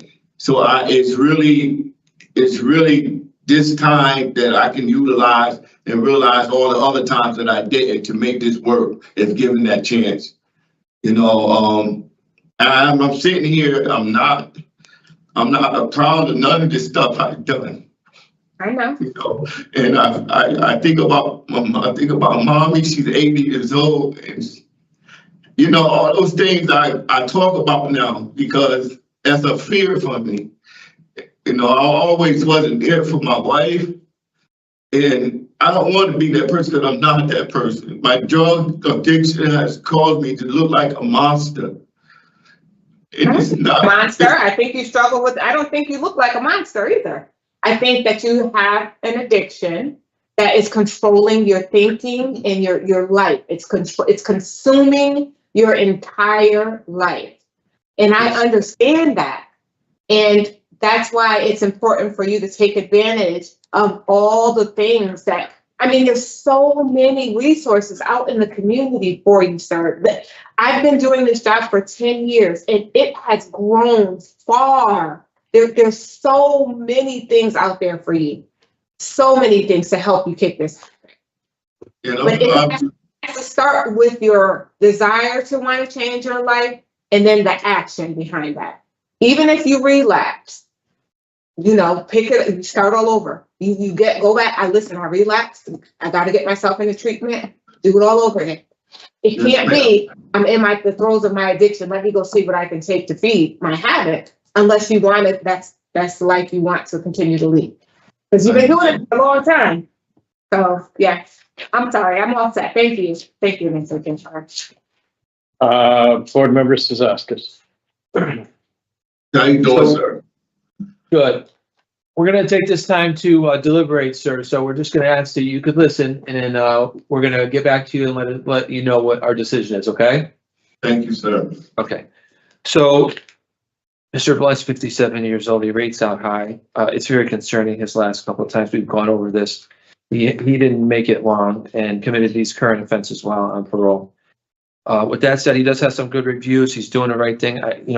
He's telling us that he's heading in the right direction. He wants to be involved in CCAR. He's got that going on, and he's working on aftercare. I think he still has some more work to do.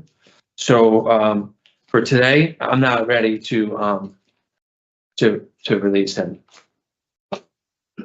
I'm open to hear what the both of you have to say about his future with us. Okay. Board Member Berry.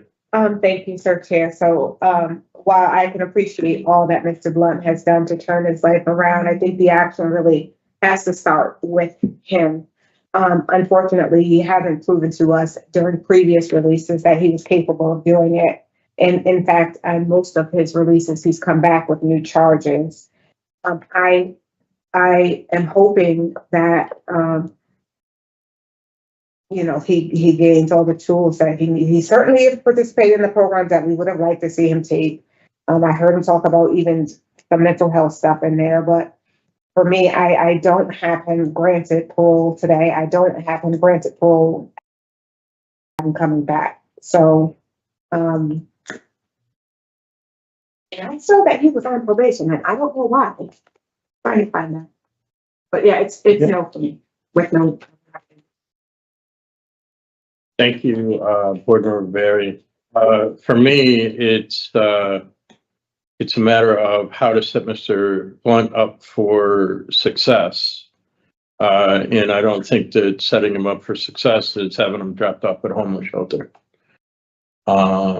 He's requested a halfway house, and he's spoke of treatment opportunity in North Carolina. He's taken a TIER program. In the nature of addiction, of course, you start again. There's no stopping, and DOC is the best place outside of the cemetery to get stopped. And certainly that's what Mr. Blount is now. I think that I'm supportive of doing something for him because the sentence is flat. I think it was short-sighted on judicial's part to do that, especially with somebody that's homeless. I'm open for a little further discussion with the Milford member Vazquez about what we want to do. Yeah, I'm also concerned with those things. I don't like the flat sentence, particularly in this case when he doesn't have the support from people in the community that some other people have for housing. Right. And he's talked about stability and structure inside corrections being one of the things that helps him maintain his sobriety. And for him to be dropped off on the side of the road in 3 years from now, or whatever it is, 2 years, that's not going to be helpful for us or public safety or anybody. Right. So I'm open to a rehear. I don't think he's ready today. He's still working on some things, and I think it's a public safety issue. His past experience on parole I just don't, I'm not comfortable with him today. I want him to understand and continue to work on his sobriety and be more ready with a good release plan. So he can have that structure and stability when he's ready. So I am open to bringing him back. But for today, it's going to be a denial. We just, we would have to decide on how long you're thinking here. His end of sentence is. What do you want him to do between now and we bring him back? I just want him to continue to work on his sobriety and to not get any additional disciplinary reports. Other positive programming? And any other yes, he's got programs on his OAP that he hasn't gotten to yet. Okay. And he can certainly work on strengthening his release plan and more specifics about how he's going to remain sober in a computer community. That's his biggest, it's his biggest issue, right? So really, more solid release plan. Any other positive programs? Any other positive programs? And so his EOS is somewhere in the neighborhood of December 26th. You want to bring him back in June? His date is April. We bring him back in June, it gives him 18 months. And the other piece is, if he wants to do this North Carolina treatment piece, he's got to further. He's not gonna be able to do that. Because he was on parole. I think they do like 6 months or so before he can go back there. Like he has to be in the community here in Connecticut for at least 6 months, and then they'll reconsider him for that. So I don't know if we have time for. Okay, so then if we brought him in June, and which is 18 months, he got 6 months out in the community and a halfway out. He can do a year and so in North Carolina, if that's his plan. I mean, that sounds like a reasonable plan. He's got to tighten it up a little bit and make all those arrangements. So yeah, I'm fine with that. Okay, and for today, the current offense committed well on parole, right? Yes, his criminal history and nature and circumstances of the current offense. Is that okay with you? And inadequate release plan. Yes. I don't know. I'm sorry. I heard on parole. Yeah, on parole, nature, circumstances of the current offense, criminal history, inadequate release plan. And then he should not get any more DRs, work on any positive programs, and strengthen his release plan. So for me, honestly, I'm going to make two. I'm still with the denial unless you're a grant. So No. I'm just opposed to the rehab. But can I just say one second? Yeah. So I think a big chunk of our discussion here today, with regard to Mr. Blount, was his failures in the community, how poorly he did. So yes, the fact that he was on supervision when he committed this offense was one of the factors, but another factor was that he does so poorly. Like he's been out there before. I just think one of the reasons, far more than the nature and circumstance, in my opinion. That's fine with me to take that off. That's a very good point. This wasn't his only poor performance on community release. So we'll use that one community release because some of it's probation. Performance on community release. Okay, so regarding Therman Blount, 205-273. I move to deny parole today based upon criminal history, community release, poor performance while on community release, current offense committed while on parole, and inadequate release plan. In addition, Mr. Blount, we're going to rehear you in June of 2025. Yes, sir. And we are highly suggesting you remain disciplinary report free, that you engage in whatever positive programming that you can engage in, and that you develop a release plan which should include employment opportunities and treatment or engagement in community-based treatment when it comes to substance use and connection in that way, so that you have a more solid plan going forward. Yes, Is there sir. a second? Second. Those in favor signify by saying aye. Aye. Those opposed, no. The ayes have it. So, Mr. Blount, you've been denied today. Yes, sir.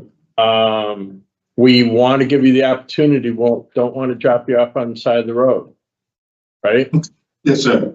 We want you to put it together so that when you come back in June, Yes. you have something more solid to present to the board when it comes to your release. Yes, sir. Okay. All right. I appreciate it. Thank you, guys. Thank you, ma'am. Okay, good luck. Yes, sir. Thank you for Thurman Blount, 205.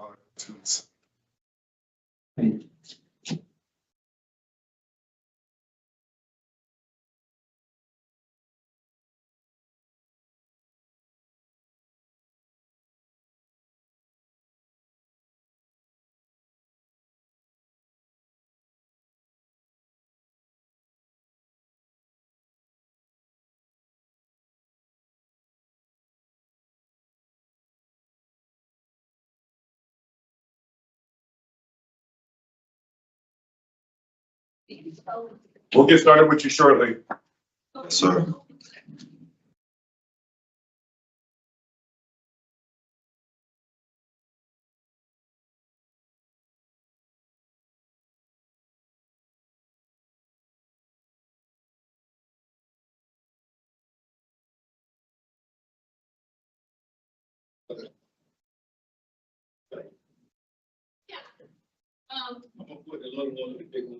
Jump to. Really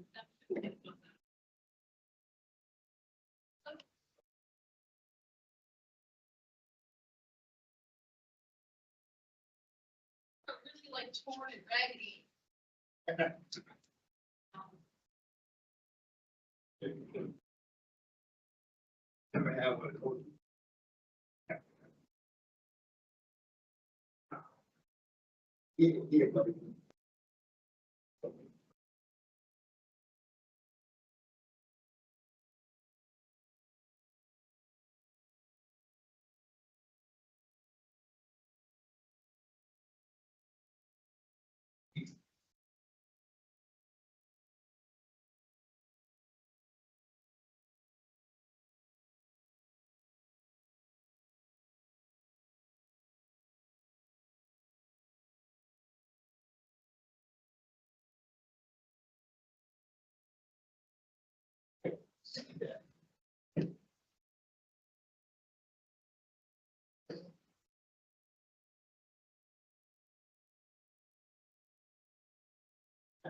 Now, if we do that, what we we'll have to fix it. Maybe. Like this was floor, like. Yeah, so like that looks like chapter books, which is good, because those on the top are like the older kids. Okay, these right here. Yeah, those are all, they look like chapter books. Like that. Yeah, and like I said, give me anything that's really good. Okay.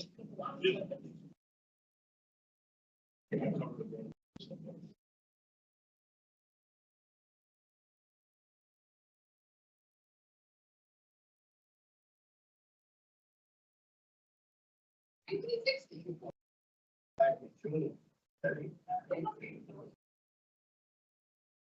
You know, which is great, but,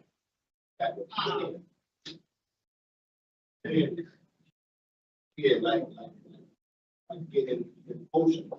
yeah.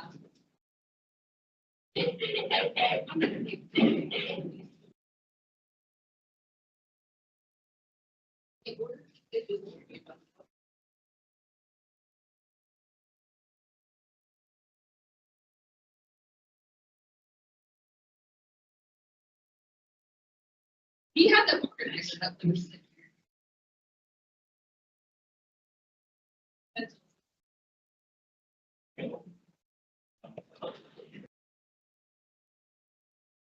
Yeah, I do.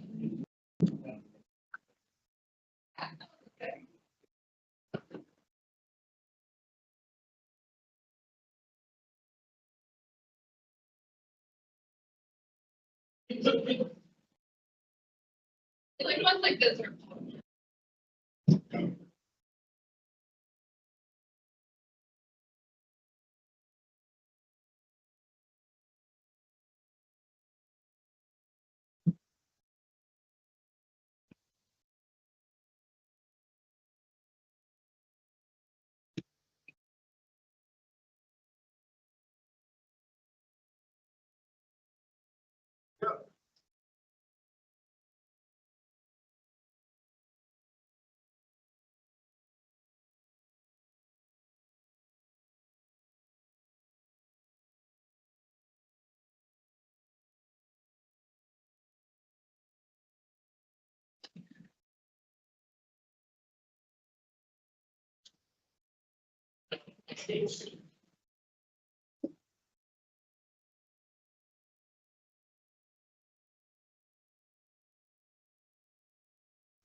Listen.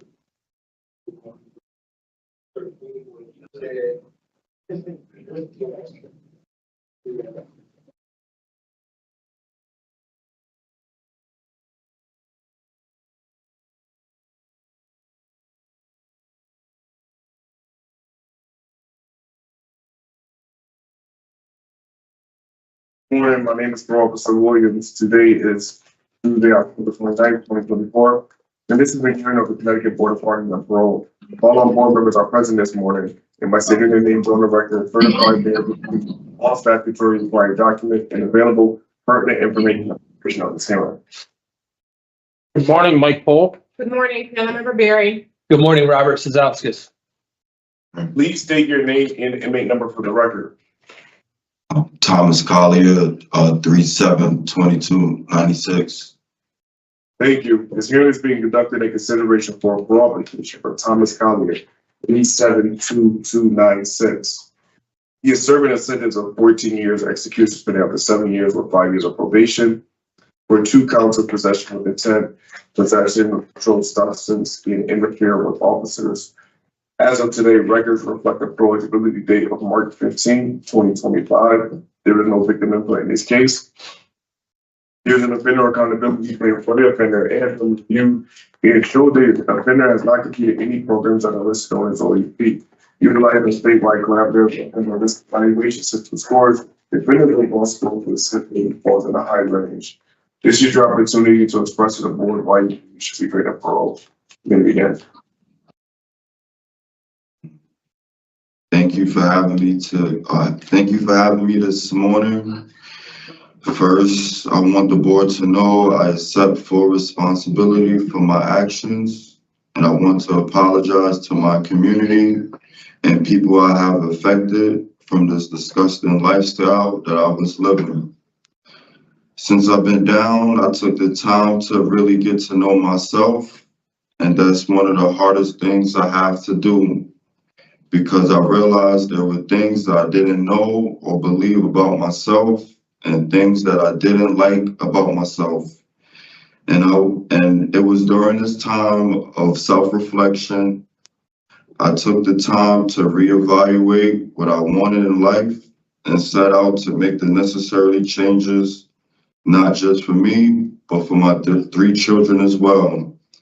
This led me to taking a Tier 2 course, which helped me to do better and understand what addiction is, and helped me to recognize the power of addiction, which myself have. Tier 2 has given me the necessary tools to not only change I needed to make in my life, but also has provided resources such as aftercare, which is a positive peer support group.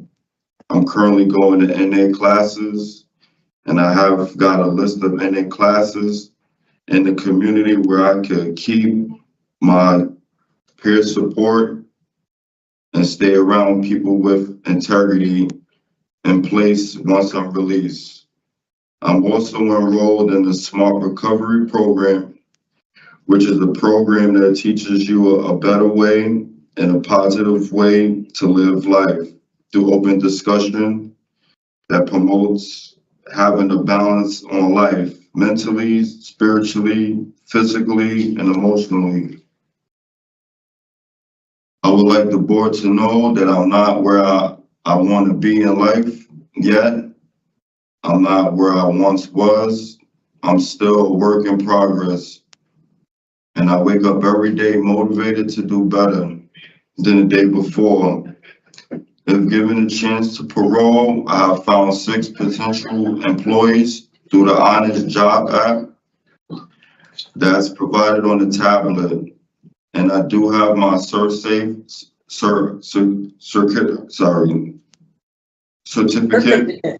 I'm sorry.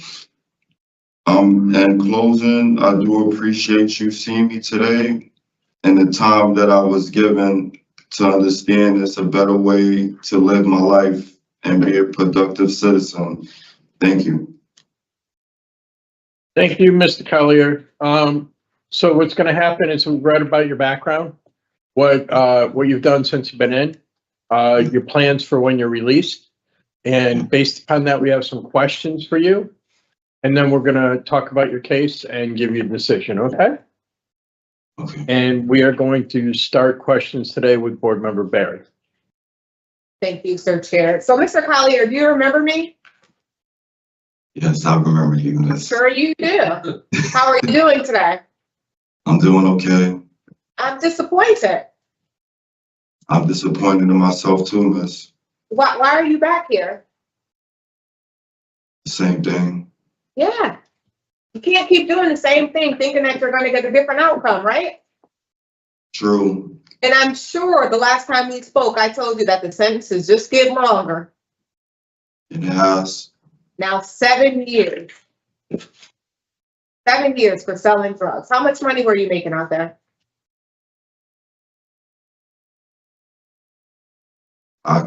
Tell truth. It wasn't enough. It wasn't worth the money. Exactly. It wasn't worth your life in that facility. And now you're not done with this sentence until 2028.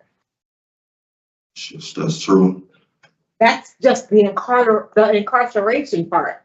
And then after that, you have 5 more years. So by the time that you're done with this, you'll be well into your 40s. Isn't that crazy? Yes. Why do you think that they don't know who you are in your community?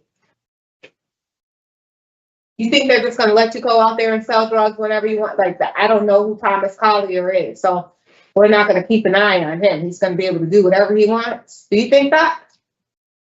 No, I didn't think that, Miss. So why do you keep doing it? You have to know you've been committing these kinds of crimes since 2009. Miss, to be honest, I really didn't know I had a problem until my last release. Sir, I had. what the problem is that you're addicted to selling drugs?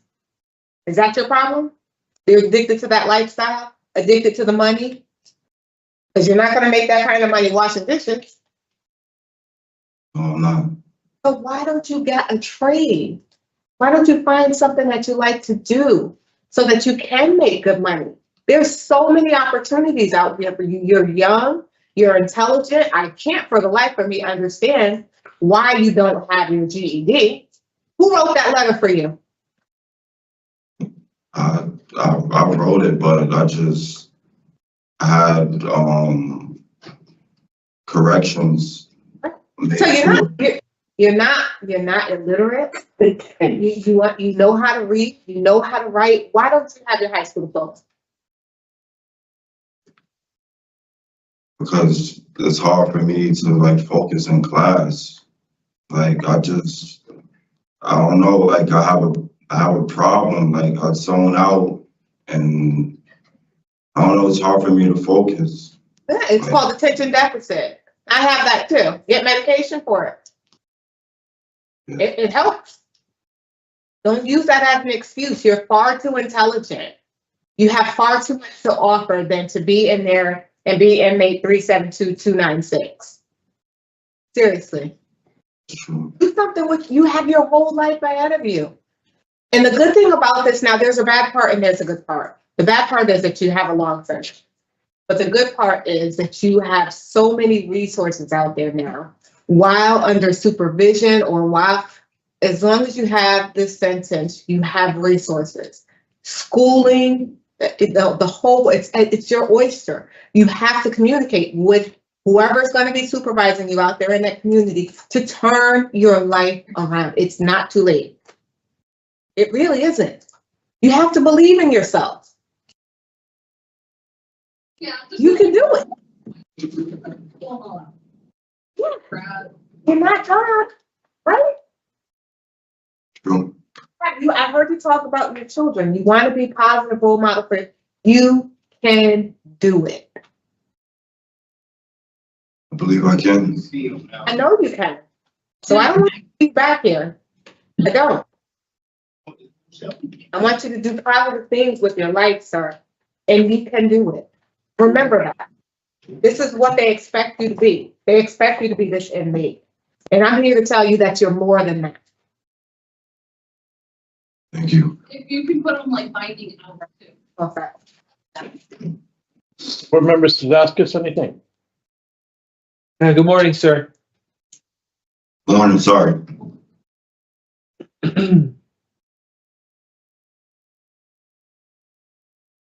So my colleague talked about a lot of the things I was going to talk about, which mostly has to do with, just this repeat behavior. You understand? And as you can see, I mean, 7 years, like she said, is a long time for a drug offense, right?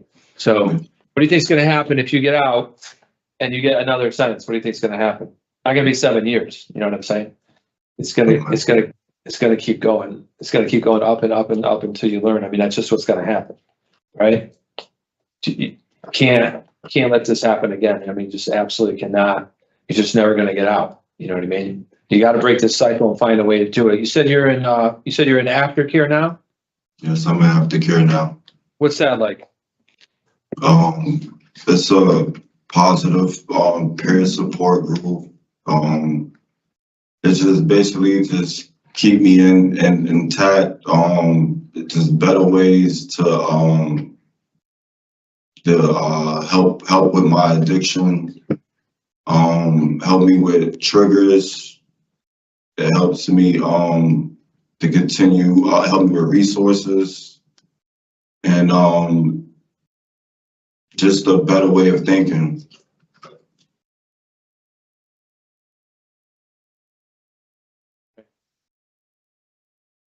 Can you talk about how you changed since you've been incarcerated this time?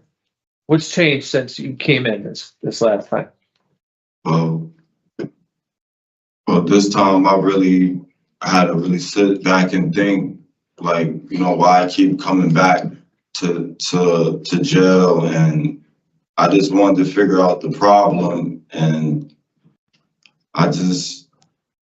the problem was that I was addicted to this lifestyle. So this time I put myself in more groups, more volunteer groups, more like NA, because I want to see the, you know, I also want to see the effect that I'm having on people, and I want to basically change that as well.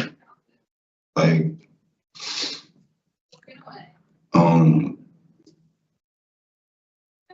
Yeah, drug addiction, listen, it's an epidemic, you know that, right? There are people overdosing all the time. You're part of that.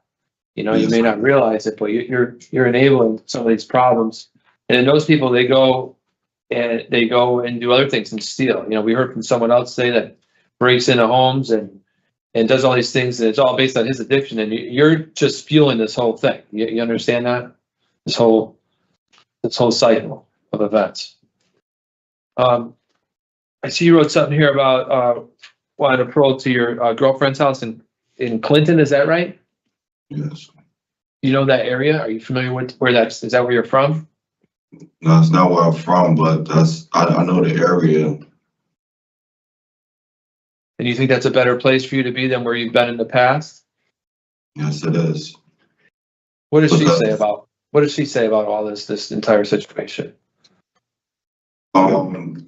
She know I can do better, and like she always tell me like she wants the best for me, and like she's willing to help me do whatever I want to do in life, like, you know, and that's exactly what I need.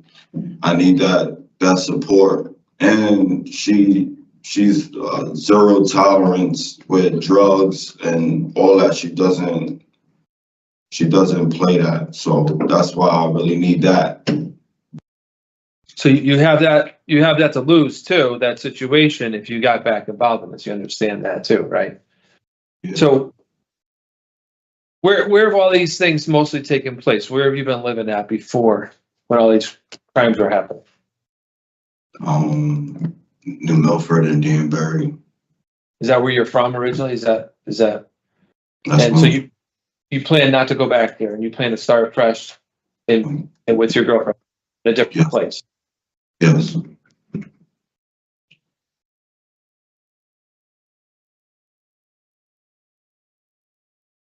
All right. Thanks for answering my questions. I'm going to pass on to my colleague now. Thank you, Mr. Vazquez. Board Member Berry, where are we? So I was on a prior panel for Mr. Collier. I voted him to parole back in 2017, I did. And I think we had a similar discussion. And I'm hoping now that Mr. Collier understands the magnitude of his continued behaviors. He rates out very high, but he has received no disciplinary infraction. He wasn't under any supervision when he committed this current offense. He's taken some really good programs. Sounds like he had some good insight. He has a valid release plan, and I would support his release. Board Member Vazquez. I agree. He's talked about now recognizing the things that are triggering him, the lifestyle, and he has a plan to move somewhere different and start a fresh start in another location. Appears to have the support, and I would also support his parole today. What will you have him do? I just have no co-defendant. Hey, Amanda? Yeah. Anything else?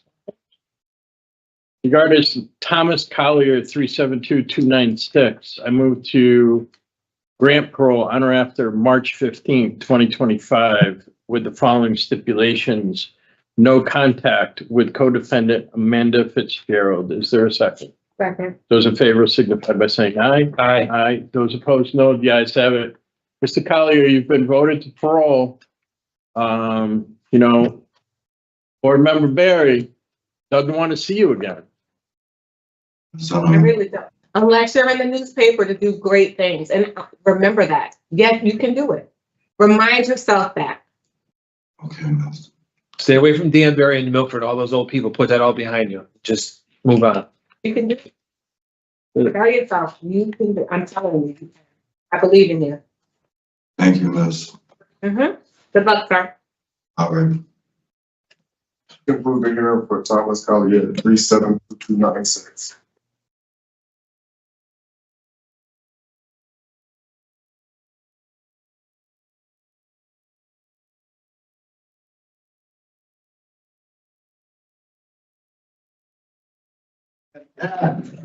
Hey.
Having trouble? Yeah. Do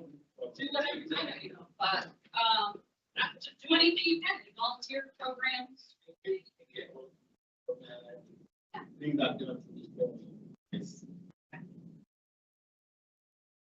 Good morning, my name is Paroles Berry, and today is Tuesday, October 29th, 2024.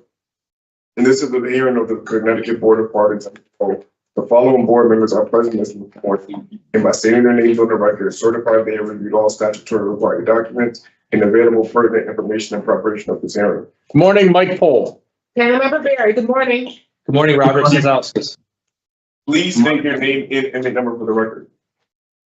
Kevin Hamlin, 72186 334 817.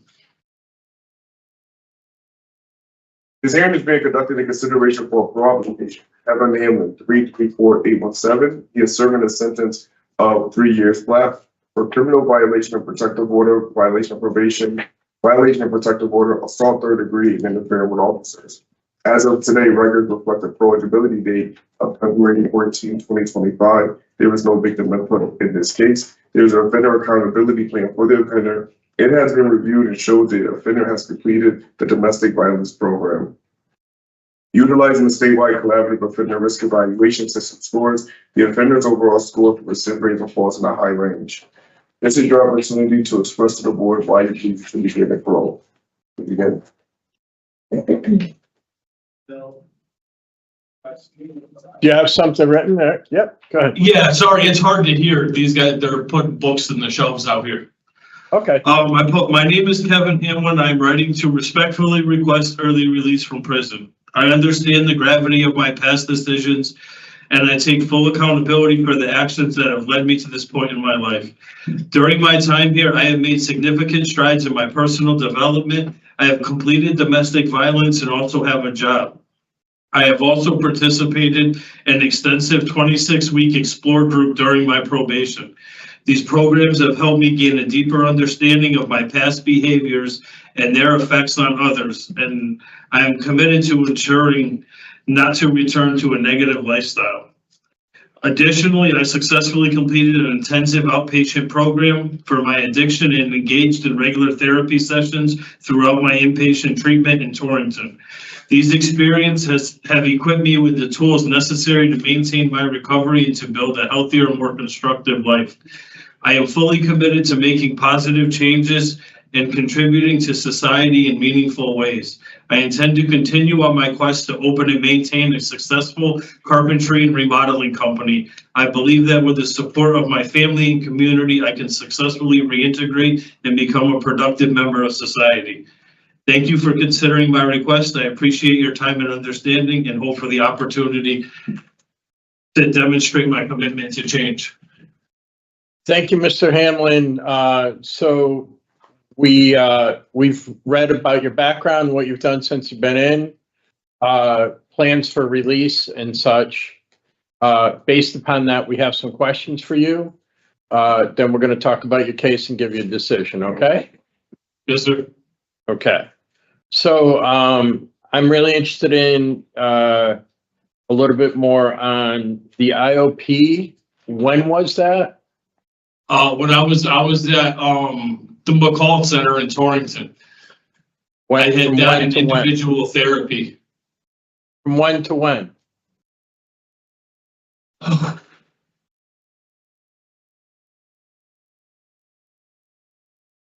Like 2 months before I got arrested. I don't have exact dates, to be honest with you. Okay. And then, so as well, let's just, the jobs that you've had in the facility are what? Janitors, cleaning the dorms up, bathrooms. Like Therman? Yep. Yes, sir. Okay. So here's the situation for me. I'm going to cut to the chase. You are a 5 when it comes to a substance use score. Yes. Which is like there is no 6. And you don't have an addiction services program while you've been incarcerated. However, what you do have is an intox ticket in May for subs. Yes. So it's really important to me that you engage in a tier program, that you, it's good that you've taken DV while you're in there, and certainly to continue on with other things like that is important.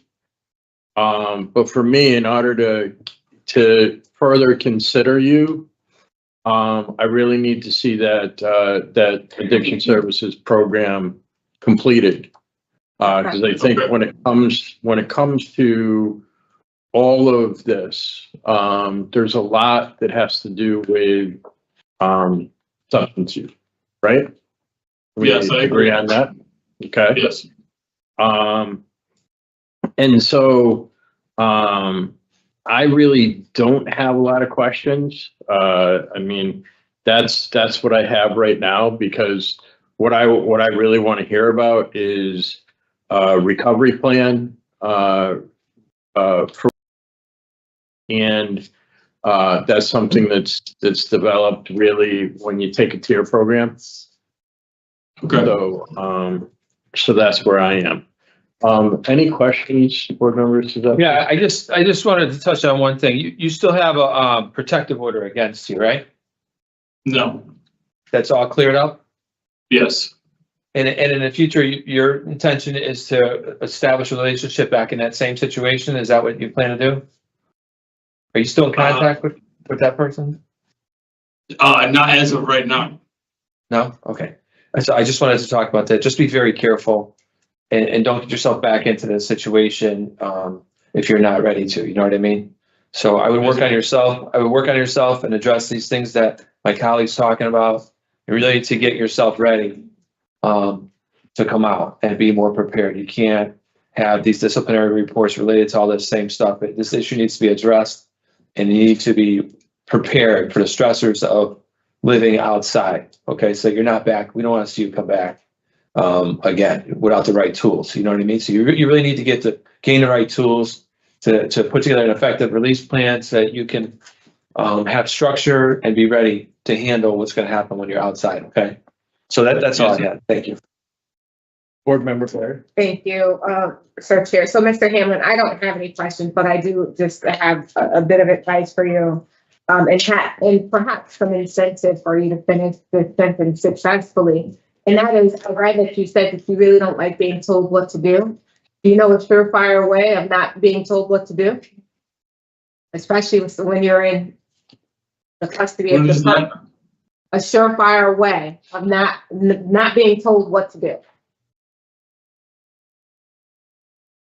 I don't know, when did I put, what is that on? You said you don't like being told what to do. I read that in your documents. And the only way That that might you have can been keep, from years ago. well, I the was only way kind that of you, a young punk, sorry. well, the only, a sure way of not being told what to do, you're serving a flat sentence this time, finish it successfully. And then you can go about your life. You'll be done with us, we'll be done with you. No more crying, you'll be done, right? Do what you want. Yeah, I understand. All right. So, where I am on this is that, Mr. Hamlin has done DV. He's trying to head in the right direction. He hasn't had a DR in about 5 months.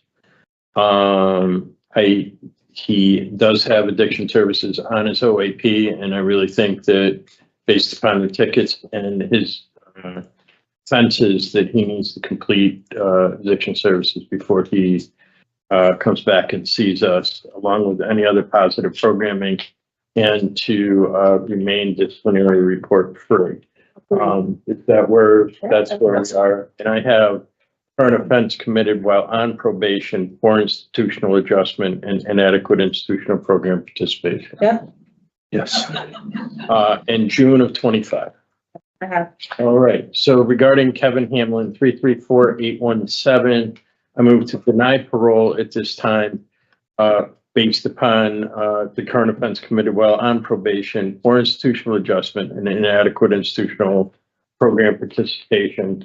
And also to rehear this case in June of 2025, we suggest that he take a peer program, any other positive programming, and to remain disciplinary report free. Is there a second? Second. Those in favor signify by saying aye. Aye. Those opposed, no. The ayes have it. Mr. Hamlin, we're going to see you again in June. Okay. Try to also take a look at when you're released, programming that you can engage in, things like that, that will support your recovery. I'm certain that the next panel that hears your case is going to want to hear about that. Okay. Okay? Good. Thank you. Thank you.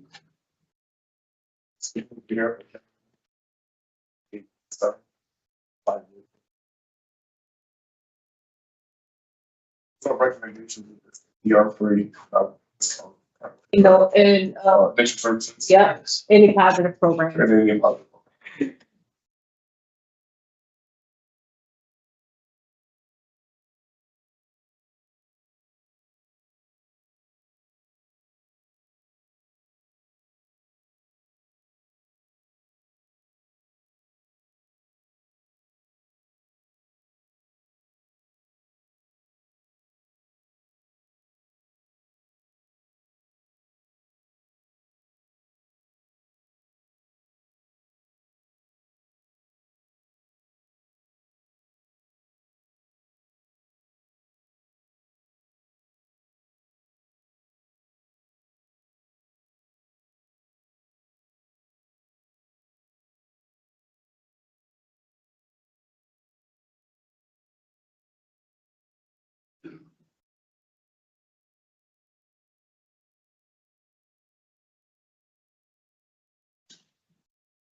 Morning, my name is Officer Williams. Today is Tuesday, October 29, 2024, and this is a hearing of the Connecticut Board of Funds and Parole. Following board members present this morning, if I see their names on the record, certify they have reviewed all statutory required documents and available pertinent information in preparation for this hearing. Good morning, Mike Pohl. Panel Member Berry, good morning. Good morning, Robert Sazowski. Morning. Please state your name and inmate number for the record. Edgardo Martinez, 134574. Thank you. This hearing is being conducted in consideration for a parole application for Rufaro Martinez, 134574. He is serving a sentence of 40 months for assault of public safety officer, failure to appear first degree, robbery second degree, weapon, dangerous instrument. As of today, records reflect a parole eligibility date of April 20th, 2025. There is no victim input in this case. There is an offender accountability for the offender. It has been reviewed and showed the offender has completed the following programs. Anger management, utilizing the statewide collaborative offender risk evaluation system scores. The offender's overall score for recidivism falls in a very high range. This is your opportunity to express to the board why you should be granted parole. Maybe again.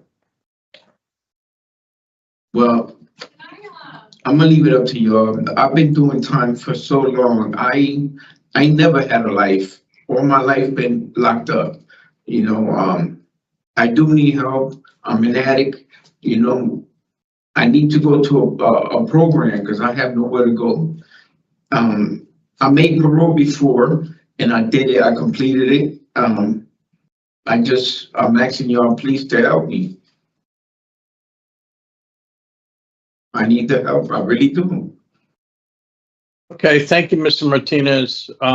We've read about your background, what you've done during this incarceration, and what your release plan is. Based on that, we have some questions for you, and then we're going to talk about your case and give you a decision. Okay? Yes, sir. And we're going to start questions today with Board Member Sazowski. Good morning again, sir. Good morning. So I've read through your case and I noticed you completed that anger management program. Can you just talk about what you've learned from that? Some of these offenses that you were involved with involve some anger.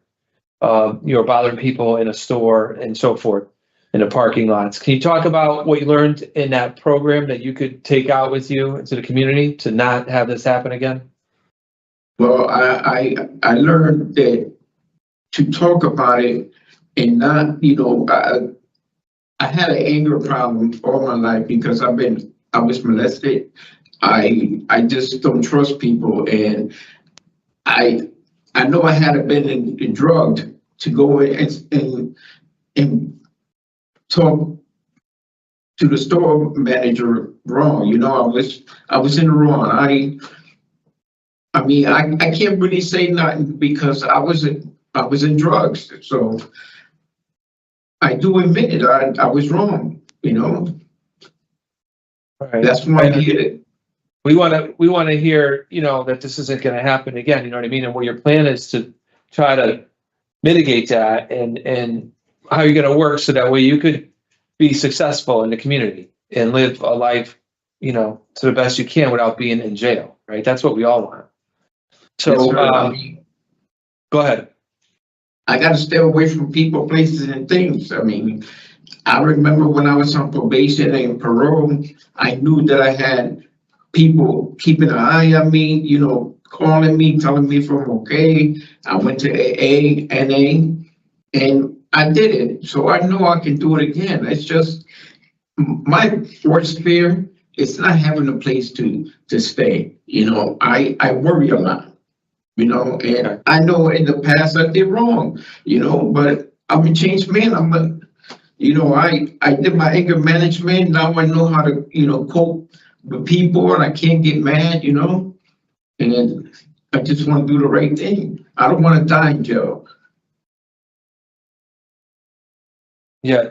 I mean, how do you think that those people felt? Like, look at it from their perspective. It was like a family member of yours or someone like that, and a stranger's coming up to them and has a box cutter or whatever the situation is. How do you think they felt? These people, they're at the store doing their business, you know, whatever, trying to earn a living.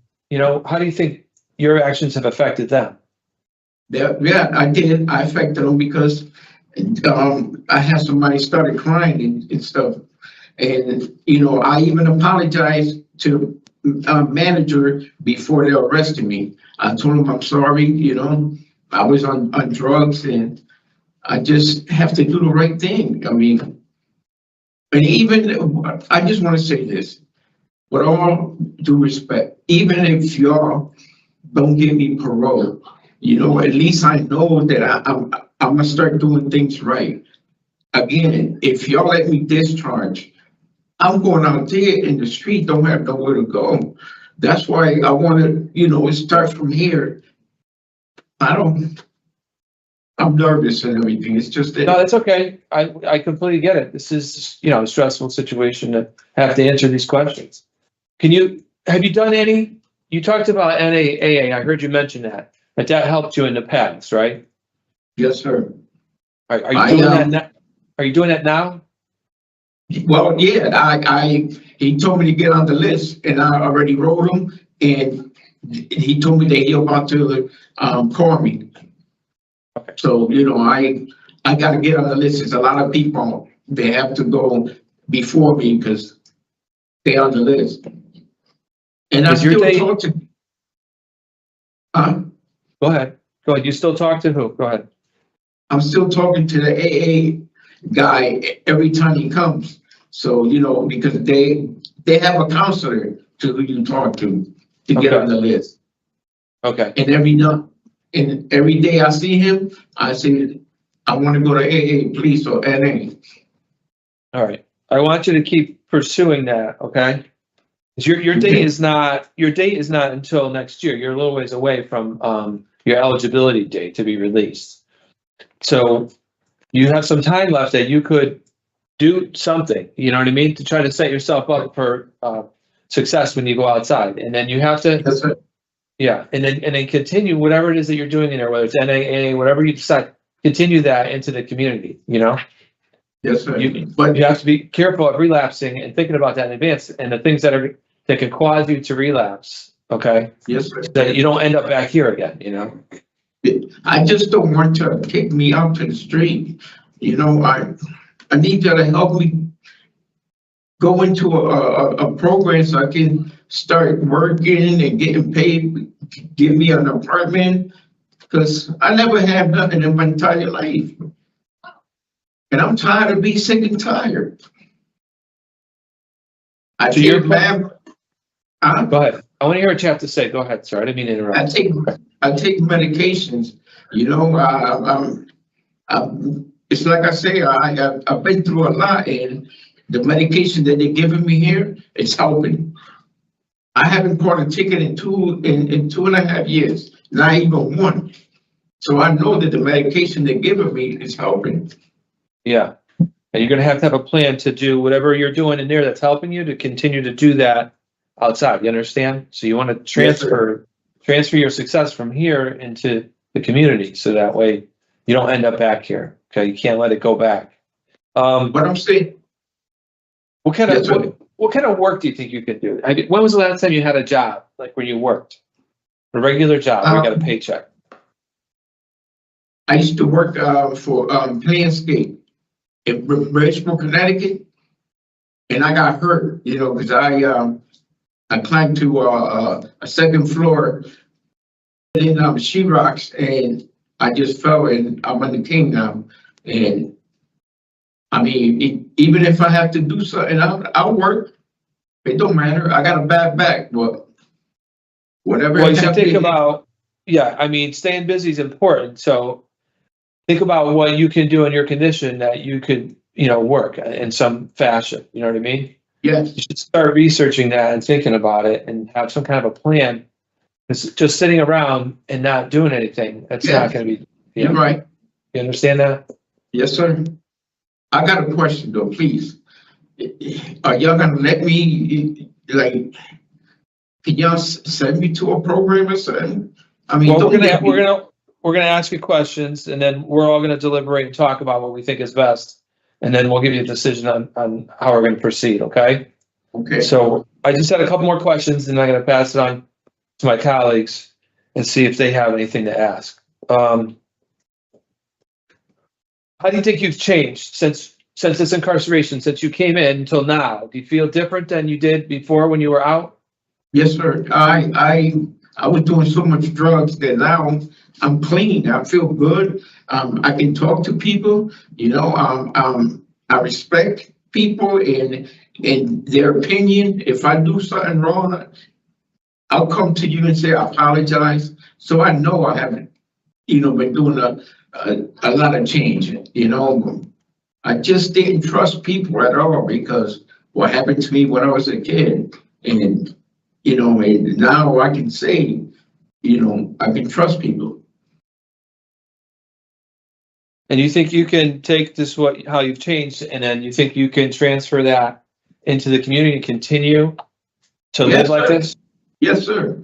I like to volunteer in the soup kitchens. I used to go to church, you know what I mean? And I just want to continue. Yes, sir. You can't work and you're having a hard time finding a job. Those are some other things that you could do to take up some of your time, some positive things to do in your community to give back and stay busy. Yes, sir. You need to be thinking about those things so you don't end up back in here, you know? Yes, sir. Yeah, in previous incarcerations, you had a lot of disciplinary tickets, but now you're in a position here where you haven't had anything in a while. So, I mean, that shows me some level of change. Why did that happen? Why do you think that is it? I'm working on myself, you know.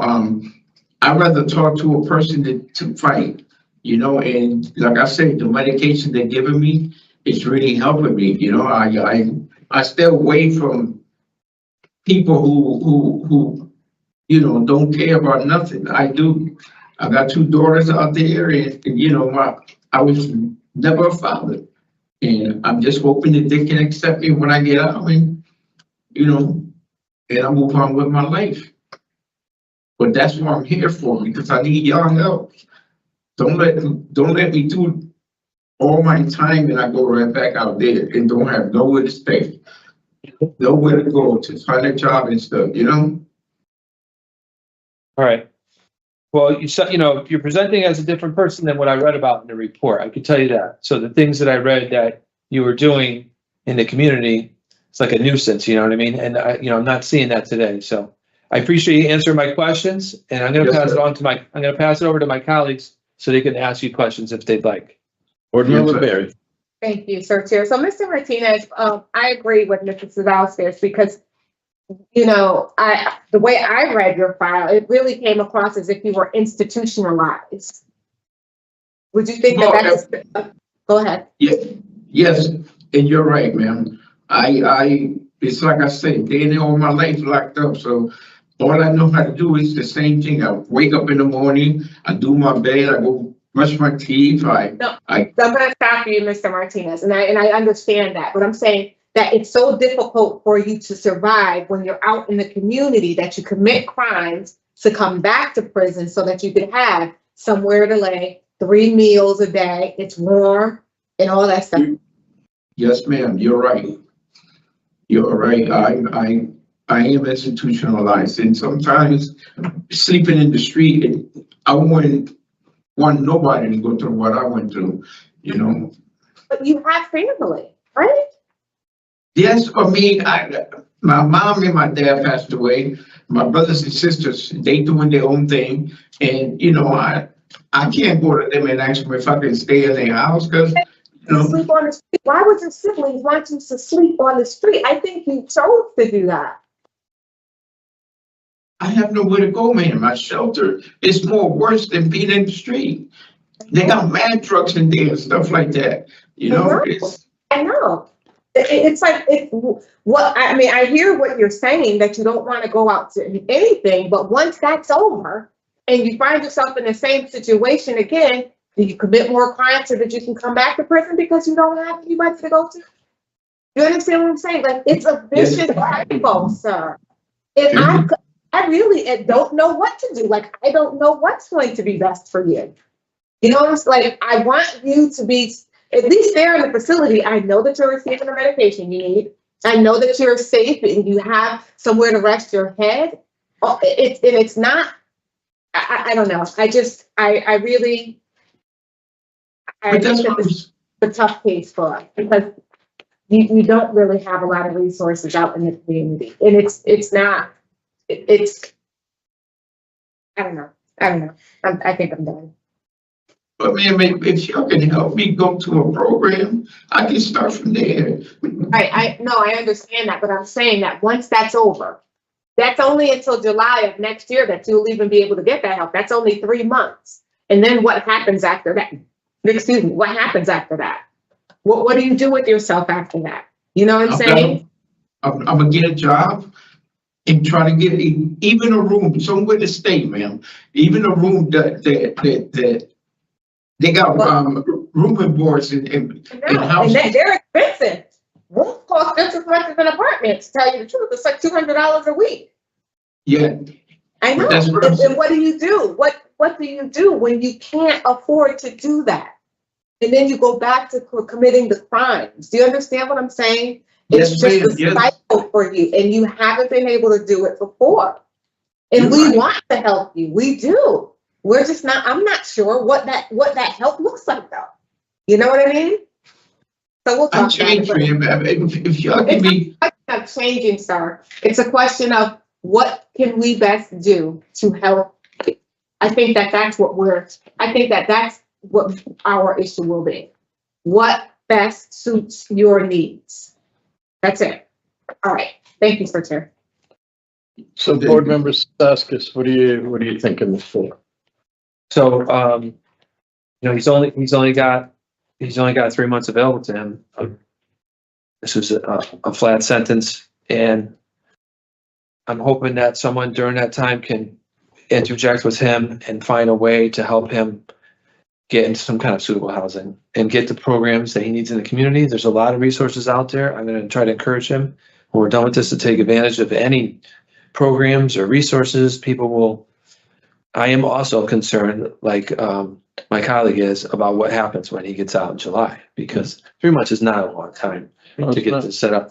But we really just don't have any other choice here on what we can do. I don't see any benefit of keeping him incarcerated and then leaving him homeless on the street in July. So in my opinion, we should, in my opinion today, for me, I'd like to grant him parole at his earliest eligibility, give him the best chance of success with a halfway house. And I'm going to try to encourage him, take advantage of every single resource that is offered to him, whether it's NAAA, the soup kitchen, whatever he can get set up during those 3 months. That's where I'm at with this. I don't know what other options are, right? Board member Berry? So for me, Mr. Martinez has been doing this a really long time. And the fact that he rates out very high is very concerning to me. The 5 failures is another concern. He hasn't taken anything to address his substance abuse problem. That's another concern. There's nothing, in my opinion, that he has done aside from address his mental health needs that would make me vote to support his early release. However, this is a flat sentence. Again, in no way, shape, or form do I believe that Mr. Martinez is deserving of parole supervision. I think that it would be negligent on my part to say not to give him anything, knowing he doesn't have any resources out there, no real community support. So because of that, and I hope that it's reflected in the written decision, I do not support his discretionary parole because I think he's suitable. I'm supporting discretionary parole because I believe that he needs it. Right. I'm in agreement with that. It's it's some kind of stability. Something. I mean, honestly, I don't know what's going to happen in July though. I'm fairly certain that we will see Mr. Martinez back again. But again, I think we all feel the same way. Yeah. You can try. And, I'm going to try to encourage him when we finish here. So he's at Carl Robinson. So what do you think about, he's there until April. What do you think about, I mean, at least so he gets something, making his parole contingent upon substance use program, tier program? That's good. I'm fine with that. because even though he hasn't had it, He can that still- will get him that so that he can go. Yeah. And, because that's one of the chief problems there as well. Yeah, that's what's going on. Yeah. For sure. Well, Definitely. it's mental health. Yep.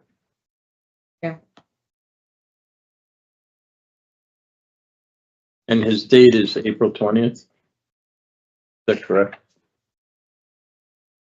That's what I have. Okay, and I have, no alcohol, halfway house, mental health, treatment, med compliance, community-based treatment for anger management. He did it inside, right? Did it inside. Yeah.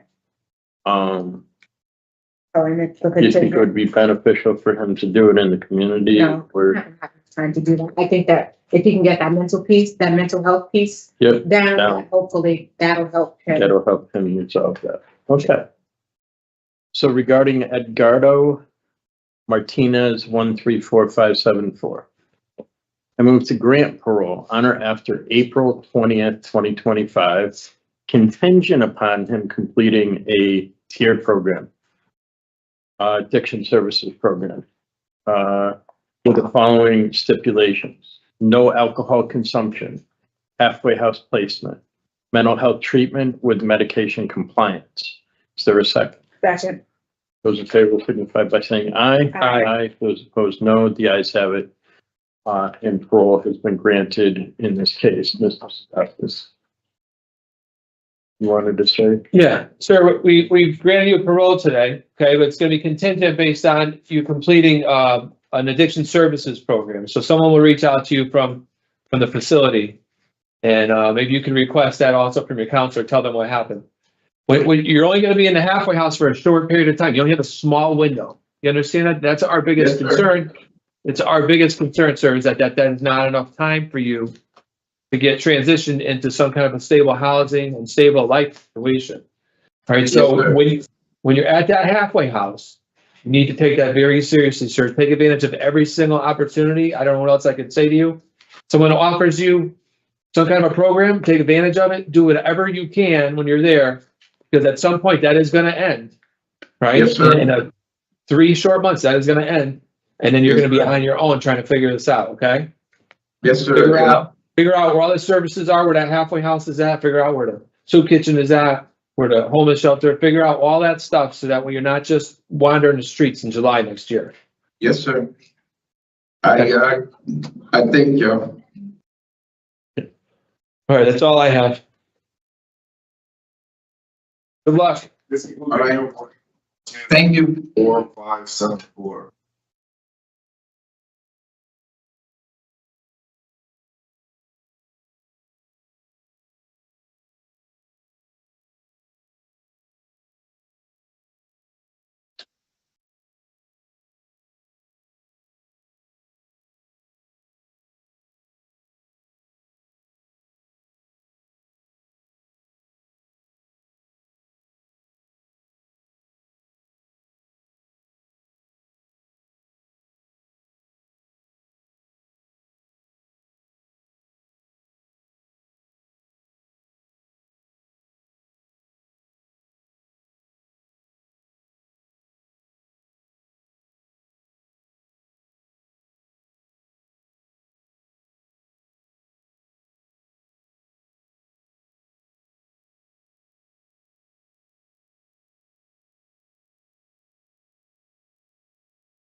Good afternoon. My name is Paroles. Williams. Today is Tuesday, October 29th, 2024, and this is the hearing of the Connecticut Board of Pardons and Parole. The following board members are present this afternoon, and by stating their names on the record, certify they reviewed all statutory required documents and available pertinent information. Good afternoon, Mike Paul. Good afternoon, panel member Berry. Robert Vazquez. Good afternoon, Timothy Smith. Please state your name and inmate number for the record. It's Timothy Smith, 363907. Thank you. This hearing is being conducted in consideration for a parole application for Timothy Smith, 363907. He is serving a sentence of 7 years jail, executed suspended after 5 years with years of probation, 2 counts of possession with intent to sell, and criminal possession of a firearm.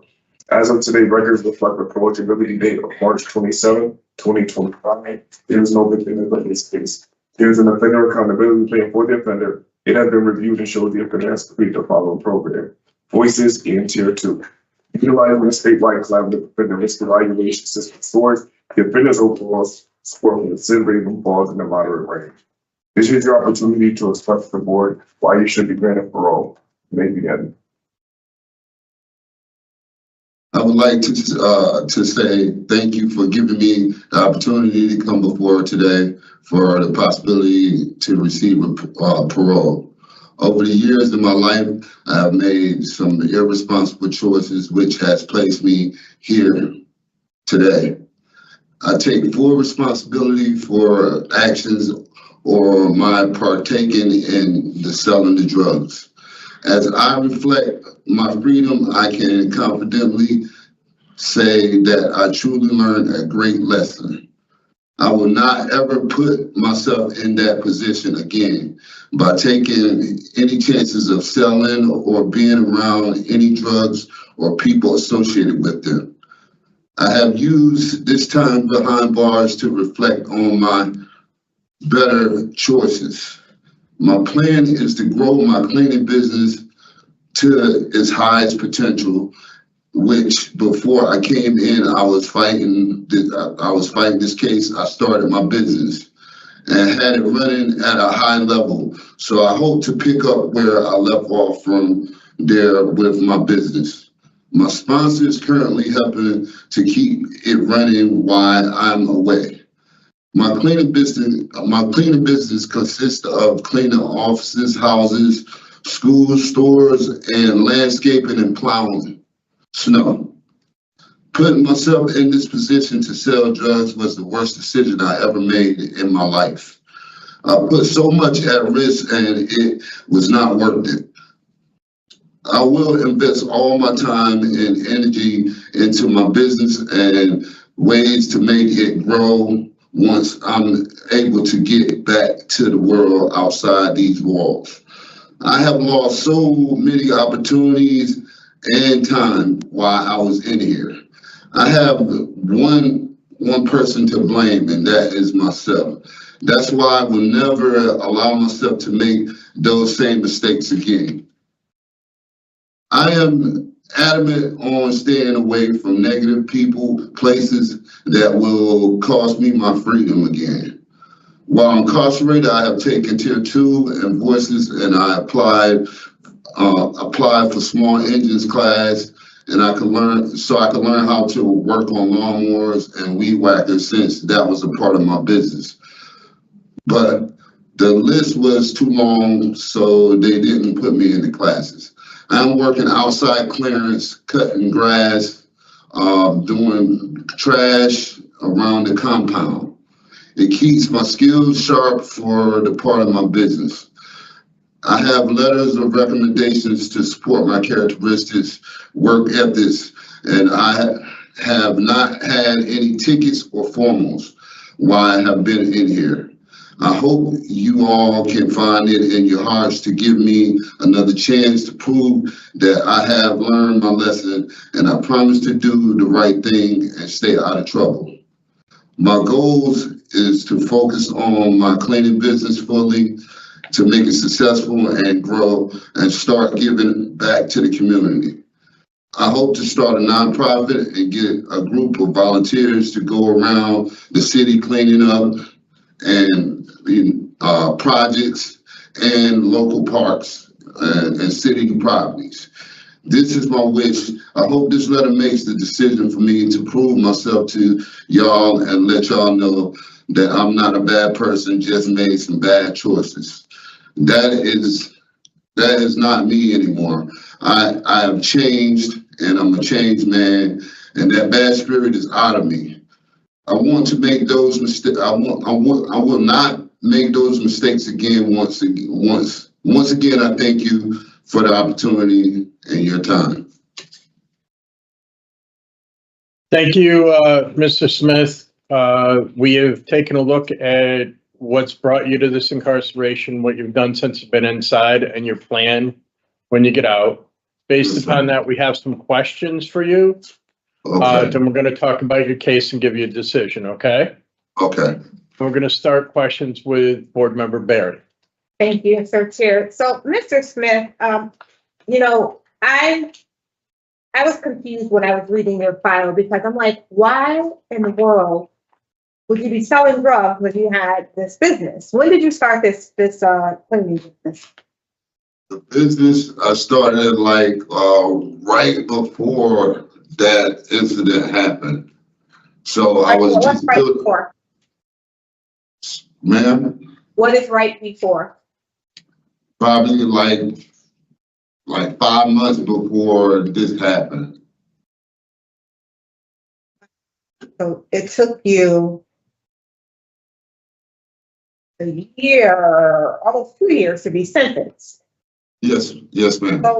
So do you have, is this a legal business? Yes, it is. And you file taxes? Yes, ma'am. So what's the name of the business? I'm gonna look it up right now. It's T&J Cleaning Services. LLC. And how much did you make last year or the year that when you opened this? You said you opened it 5 months before. So that 5 months before, I really didn't make that much money because I was just starting and I had to get customers and stuff. So I made about a little under 10 grand. Okay, but so are you saying 5 months after you were arrested for the possession? So 5 months after that would be in June of 2022. Yes, Is that right? Yes, ma'am. Let's look that up. And so this girlfriend that has been supportive of you, we did receive some support letters on your behalf, by the way. Was she your girlfriend at the time that you were selling these drugs? No, ma'am. And when did you meet her then? I've been knowing her, but we just started like a year ago. And so she's become your girlfriend since you've been in prison? Yes. Yes, and ma'am. What did she think about the criminal activity? She didn't like it. She was disappointed about it. And you have children, right? I see 4 children. Yes, ma'am. And how old are those children? My oldest is 24.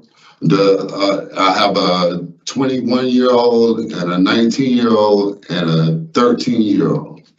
Just out of curiosity, how's the 24-year-old doing? She's doing good. She's in college. And what about the 21-year-old? She's working. She does. She's a substitute teacher at a school. And your 19-year-old?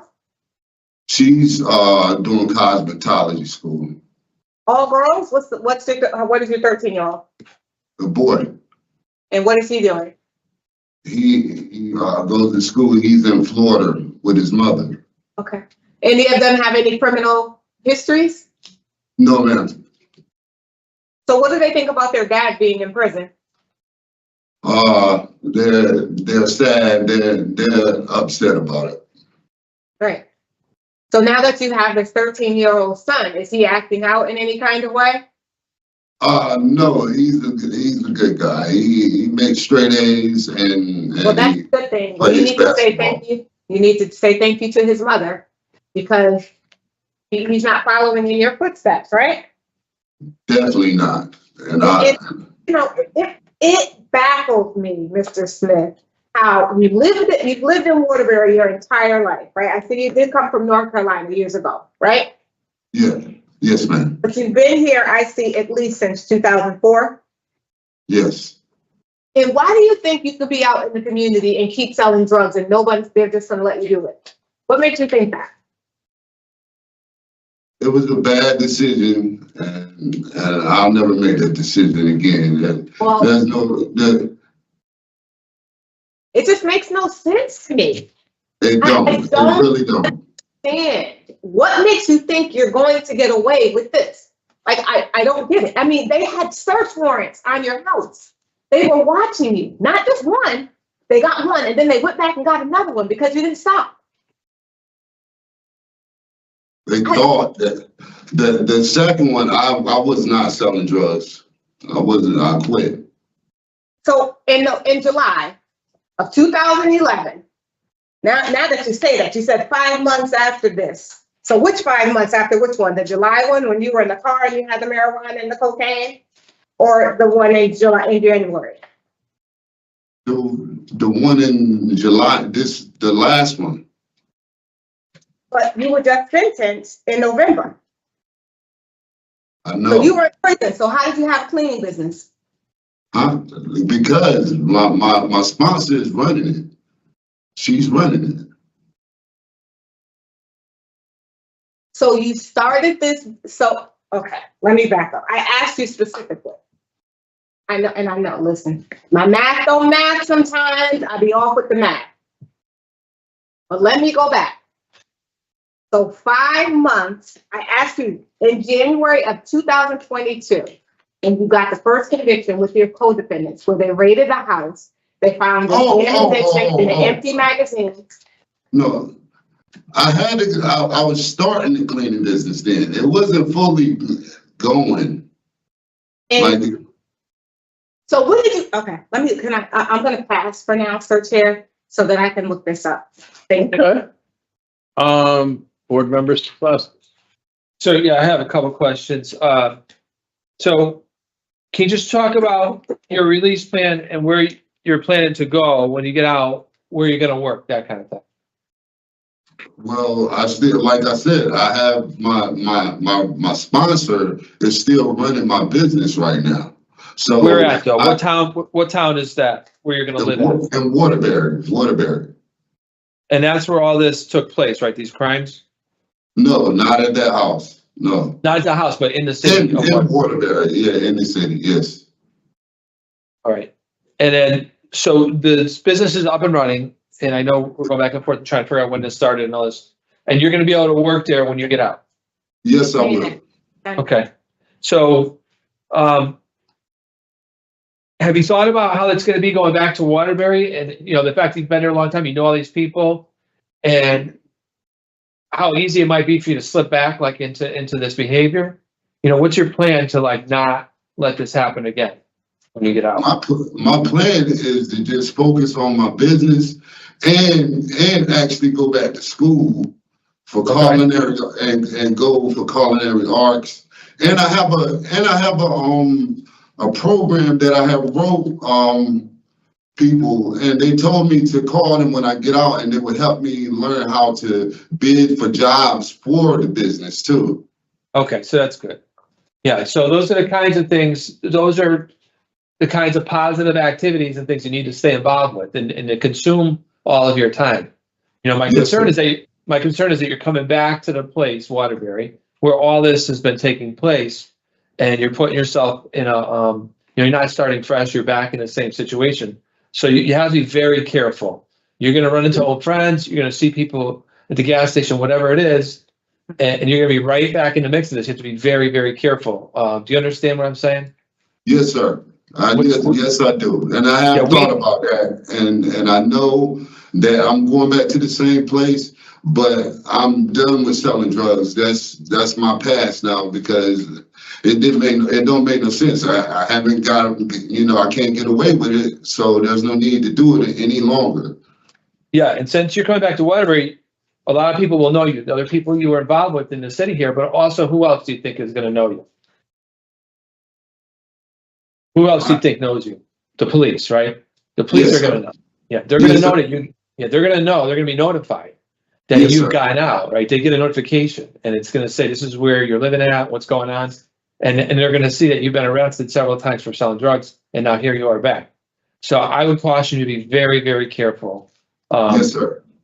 Coming back to the same place. We hear people say, people, places and things, I'm gonna start fresh somewhere. They pick another town, they go somewhere different because they want a fresh start. But you're not, you're coming back, you know what I mean? Right to where this all happened. Well, actually, I want to, me and my partner are going to try to move from there too, as you know, eventually. Well, just, it's up to you how you proceed with that. I just want you to just keep that in mind. You're putting yourself back in a similar situation as you were before. So you're going to run into some people that know you, the police, everybody, so Yes, it's not going to work out well for you if you get back into what you were doing before. You understand? Because people know you and they know what you're about, what you do. It's not going to take long for them to catch back up with you. You picked up a second one while you were out already. That's the kind of thing that's going to happen because now they know you. You know what I mean? They're going to see you. They're going to know you. One of the other things I just want to touch on really quick is that I read some of the police reports and they were involved in, your vehicles were involved in both of these cases, getting out of the cars and selling drugs from the cars. What's the status of your driver's license right now? They're good into 2031. So your driver's license is valid right now until 2031? Yes, sir. Okay, it was never suspended because of all this? No, sir. All right. And then I see you took voices. You remember taking that? No, this was my first time. But you took voices this incarceration? Yes, Voices sir. program? Yes, sir. All right. Can you talk about what you learned from that program? Like how your behavior selling drugs in the community could affect other people, Yes, people's sir. families? How do you feel about that? How do you think you affected other people? I affected other people big time because I kind of like helped them get drugs that wasn't good for them. Yeah. You know what? When drug addicts don't have money, you know what they do? They go and steal things, right? Yes, sir. Yeah, those are the people that will break into your cleaning business truck and steal things out of your truck and all that stuff. You understand that? How this fuels other problems and people's. Yes, sir. Okay.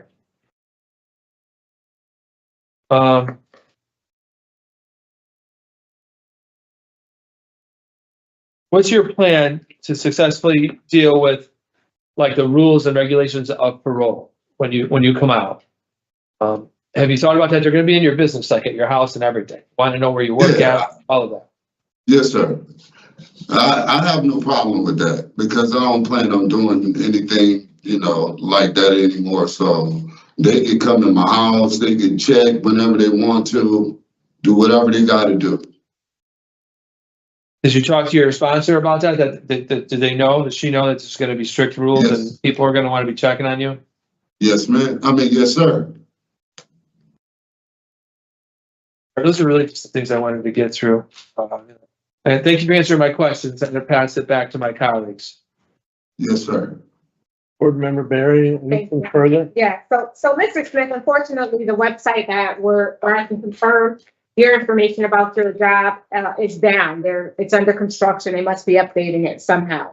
Nonetheless, I just want you to know, and I'm not going to argue with you about this, but you told the parole officer that you had your business for 3 years. You told me you started it 5 months before. Your math isn't mathing, which means you're not telling the truth. Again, this is not to argue.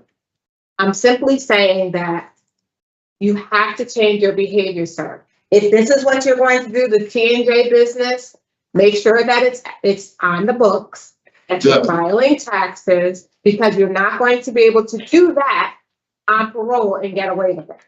Okay. And that's it. At 45 years old now, you really, it's time to start afresh. Everybody's doing your family except you. How does that look? Bad. It looks real bad, and I have to Any make of your it children? And Do any of your children have children? No. No, ma'am. Well, just imagine what they say. When people ask about their dad, what do you think? Yeah, that's bad. That's the reason why I'm definitely gonna change that, and you won't probably see me again ever. I see the probably. No, That means you don't believe in yourself. Of course, I definitely believe in myself. Well, I have to let you know that the Waterbury PD know who you are. You've been doing this long enough for them to know exactly who you are and what you do. So it's up to you. This is all that they expect you to be, Mr. Smith.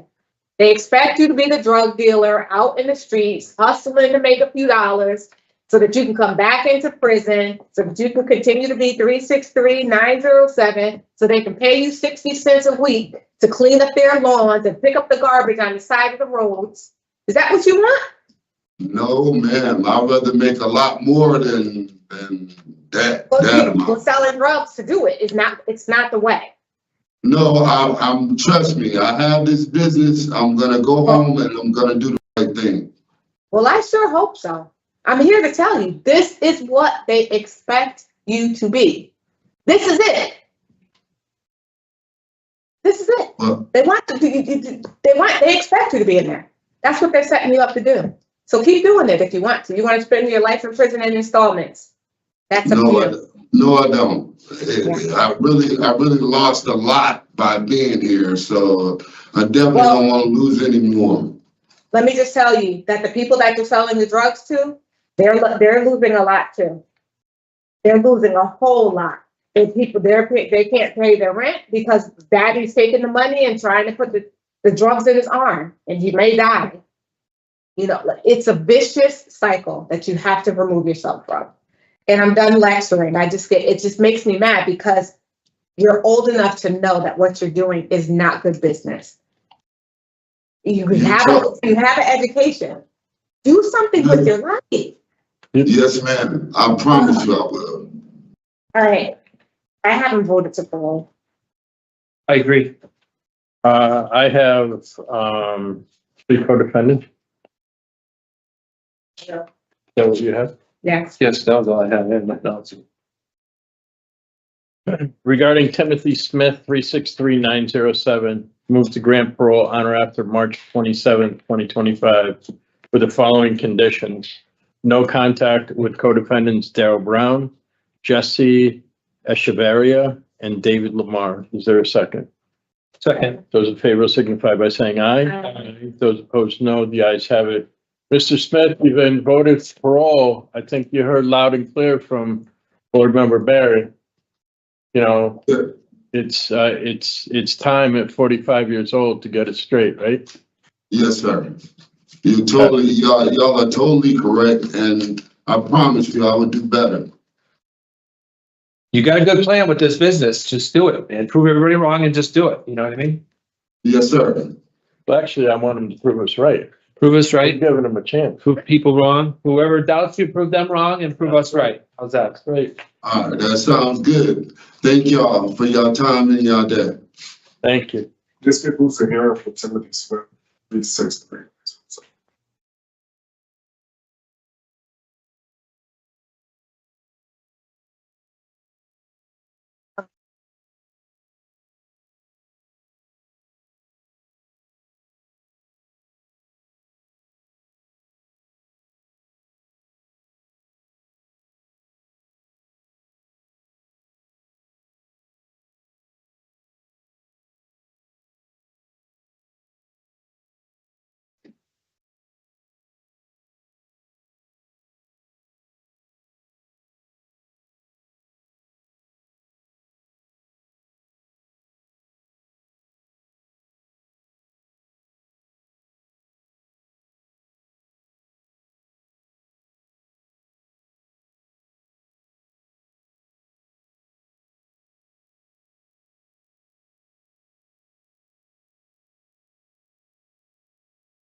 Good afternoon, my name is Blount. So today is Tuesday, October 29th, 2024. This is the hearing of the Connecticut Board of Appeals and Parole. Following board members are present this morning and by stating their names on the record, certify they reviewed all statutory required documents and available pertinent information in preparation of this hearing. Good afternoon, Mike Pohl. Panel Member Berry, good afternoon. Robert Wazquez. Please state your name and any number for the record. Vegas Valentine, 289-149. This hearing is being conducted in consideration for a fraud application for Vegas Valentine, 389-149. He is serving a sentence of 10 years. Excuse me. 54 months and 3 years of probation. Excuse me. For criminal possession of a firearm. As of today, records reflect the full interview date of September 26, 2024. There was no victim input in this case. There's an offender accountability plan for the offender. It has been reviewed and shows the offender has not completed any programs that are listed on his OAP. Utilizing the statewide collaborative offender risk evaluation system scores, the offender's overall score for recidivism falls in the high range. This is your opportunity to express to the board why you believe you should be granted parole. You may begin. Okay, first and foremost, I just want to say thank you for this opportunity.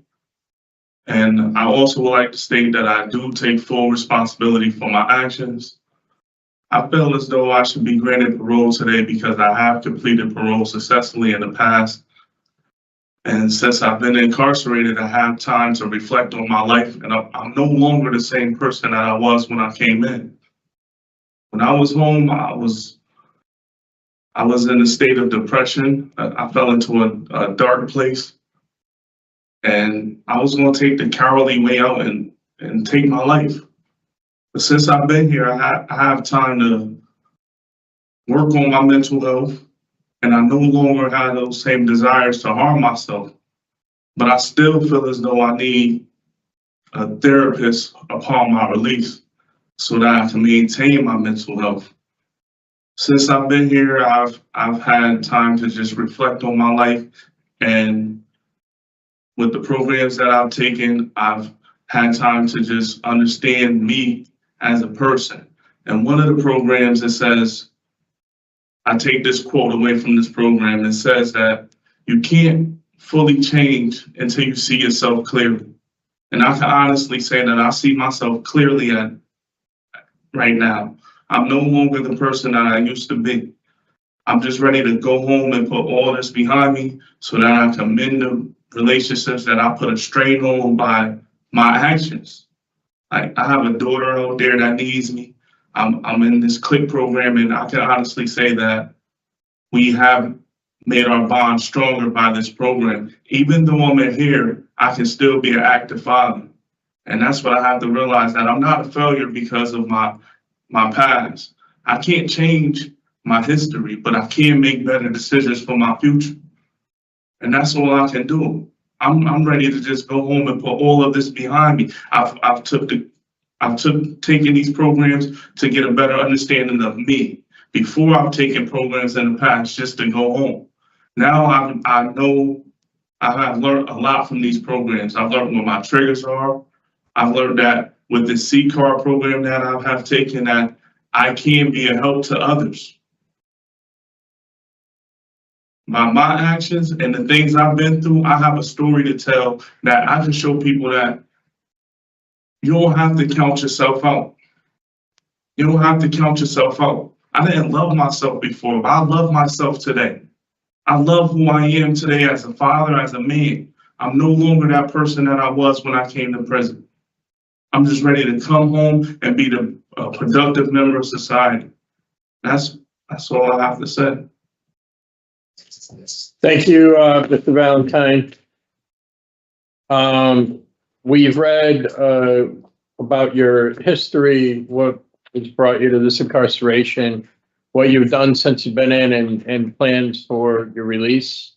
Based upon that, we have some questions for you, and then we're going to talk about your case and give you a decision, okay? Okay. All right. So a couple of things. One is that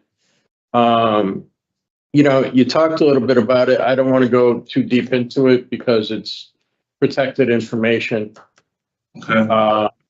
but, you had a gun, Yes, and it's not the first time. yes, And that's incredibly concerning, right? understood. You got yourself 5 years on deadly weapon offender registry. Yes, Been on that before, yes, so you know what to expect, right? yes, sir. So when they roll up on your house, it's not, they're trying to protect you and us, right? Yes, So that's very important. Nothing to take personally. It's a result of your actions. And when you say that you take full responsibility, that's part of it, right? yes, sir. Okay. When it comes to just, we'll keep on that place there, but when it comes to additional things in the facility in March of 23, you had a fight. Yes, sir. Yeah, what was going on there? Actually, it was because of the phones. I was at that time, I was in Welly Avenue prison, and the phones were down. Well, the tablets were down, and everybody had to use the phone. So I went to go use the phone, and guys told me that, they weren't getting off at a certain time. So I asked respectfully, can I get next on the phone? They told me no, and I was actually jumped by 2 individuals because I wanted to use the phone. And I did defend myself in that situation. Okay. I mean, it's not okay, but I can understand what happened in that particular situation. Yes. And I hope that, domestic violence, the program that you had taken, it's not just about domestic relationships, but it gives you some alternatives. Yes, sir. Right. And that domestic, not to cut you off, but that domestic violence program, it actually showed me ways to de-escalate situations. Clear communication is the key to any healthy relationship. And when you start to see things are getting hostile, you have to only control my actions. So I have to remove myself from those situations when those type of conversations or heated conversations occur. I have to remove myself from the problem. And you have to remove yourself from the problem and do what? Calm down, walk away, assess what's being said, understand what the person is saying, and address it in a proper manner. Or if you feel like the conversation is going negatively, you don't address it at all. You just remove yourself from the situation and let things go. That's an important thing to remember, right? Yes, sir. Yes, sir. Because you get yourself jammed up other than that. Yes, sir. You were able to take the Tier 2 program. Yes, sir. You talked about that. You talked about understanding what your triggers are. Yes, sir. And that's an important thing. What are your triggers? Well, my triggers are people, places, and things. How so? Because like when I'm in certain environments, I want to use. Yeah. I want to like if I'm in a party setting or I'm around like just a cookout or I just want to have a drink, I have to realize that I can't put myself in those situations because I am an addict. Before I didn't understand that I was an addict. I thought because I was working and I was maintaining my appearance that I wasn't addicted. But since I've taken this program, I learned that I needed weed for everything. I needed weed to eat. I needed weed to go to work. I needed weed. So I realized that I was addicted. And I also associate those things with my people, places, and things. That's why I'm actually with my sponsor, who is my sister, I'm going to Meriden instead of back to New Haven so that I could move forward with my life and maintain my sobriety. And also, I took that program so that I could also take the CCAR program, which is me becoming a recovery coach. And now I can help somebody stay sober by my story and the things I've been through. Maybe I can help somebody. Right. And so what else do you know about coaches? Well, I know a coach is somebody that supports. A coach is somebody that guides a person. Not necessarily tells that person what to do, but gives that person assistance. So who should have a coach? I should have a coach. There you go. I should have a coach. So, yep, that's, most people come in and I'm going to be a coach. No, I should have a coach. When I was at this facility, unfortunately, they don't have a recovery coach at this facility. At Osborne, I did have a recovery coach, which his name was Dennis. So since I've been here, I haven't had the opportunity to meet with the recovery coach. But Dennis also gave me his card and stuff so I could connect with him on the outside. Yep. And you know when it starts going sideways, you know what to do, right? Yes. What did you do the last time? Far as what? The last time it went sideways, what did you do? The last time it went sideways, I chose the easy way out. I chose to get high. I chose to try to use drugs to escape my problems when I know that's not. Once the high go away, the problems are still there. So now, since I've been here, I have time to seek help. I've tried to seek help when I was. Go ahead, sir. I'm sorry not to cut you off. And when drugs didn't work, what did you do? Drugs didn't work. Why are you here? I'm here because I picked up another gun. I was going to try and take the easy way out. I was going to try to harm myself because I didn't love time. So the next time, what do you want to do? The next time, I want to go seek help first. I want to go find a therapist that is going to be there to help me and guide me and work on my mental health issues that I have, because I can't do this alone. I need help. How are you going to find a therapist? I found a therapist through my probation officer the last time. So hopefully I can find a therapist through them again. Or there's this Grant Street, it was in New Haven, but I don't know if I can still reach out to them. They could put me in place with somebody that's in the area I'm going to once I'm released. There's this thing called the recovery coach. Yes, sir. Yeah. And do they have resources for therapists? Yeah, I believe that CCAR does have resources for therapists. So you got, that's a key thing, right? Yes, sir. You know, there's different lanes. You went through the academy. Yes, sir. Right? Yes, sir. You're engaged in Click. Yes. And yes. How is that helping you? Well, that has helped me and my daughter bond become very strong.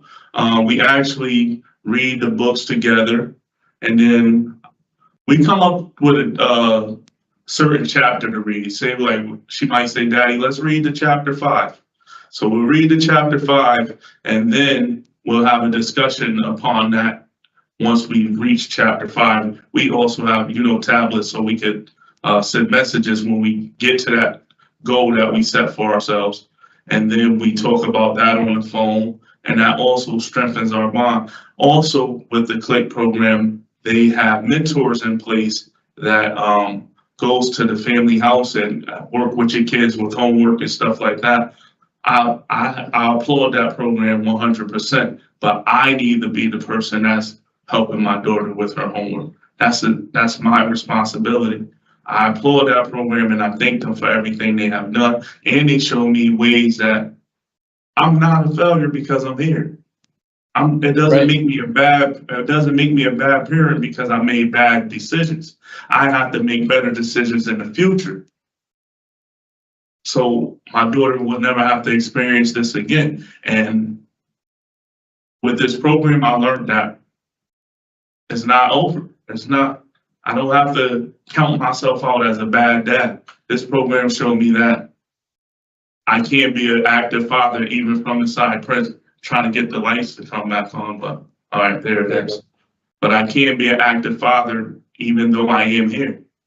And that program that's a great program. And I'm also, just recently, I got accepted into embracing fatherhood. So that starts soon as well. Nice. So you want to go with your sister in Meriden. Yes. And what are you going to do for employment when you get out? Well, I'm going to take my CCAR certificate and I'm going to volunteer there first and foremost because that's the field that I want to go into. Yeah. I want to take this recovery coach to the next level, but also I do have it. I can't go back to my previous jobs that I had when I was home. I was working 2 jobs, so they're willing to take me back. Which ones? I was a service manager at Chipotle, and I also was a supervisor at Lester Inc. And they're both willing to take me back upon my release. Okay. That's and you certainly have the restaurant management experience, so that's important. I'm going to pass it along and see if any other board members have questions. Thanks, sir. Board members, discuss. So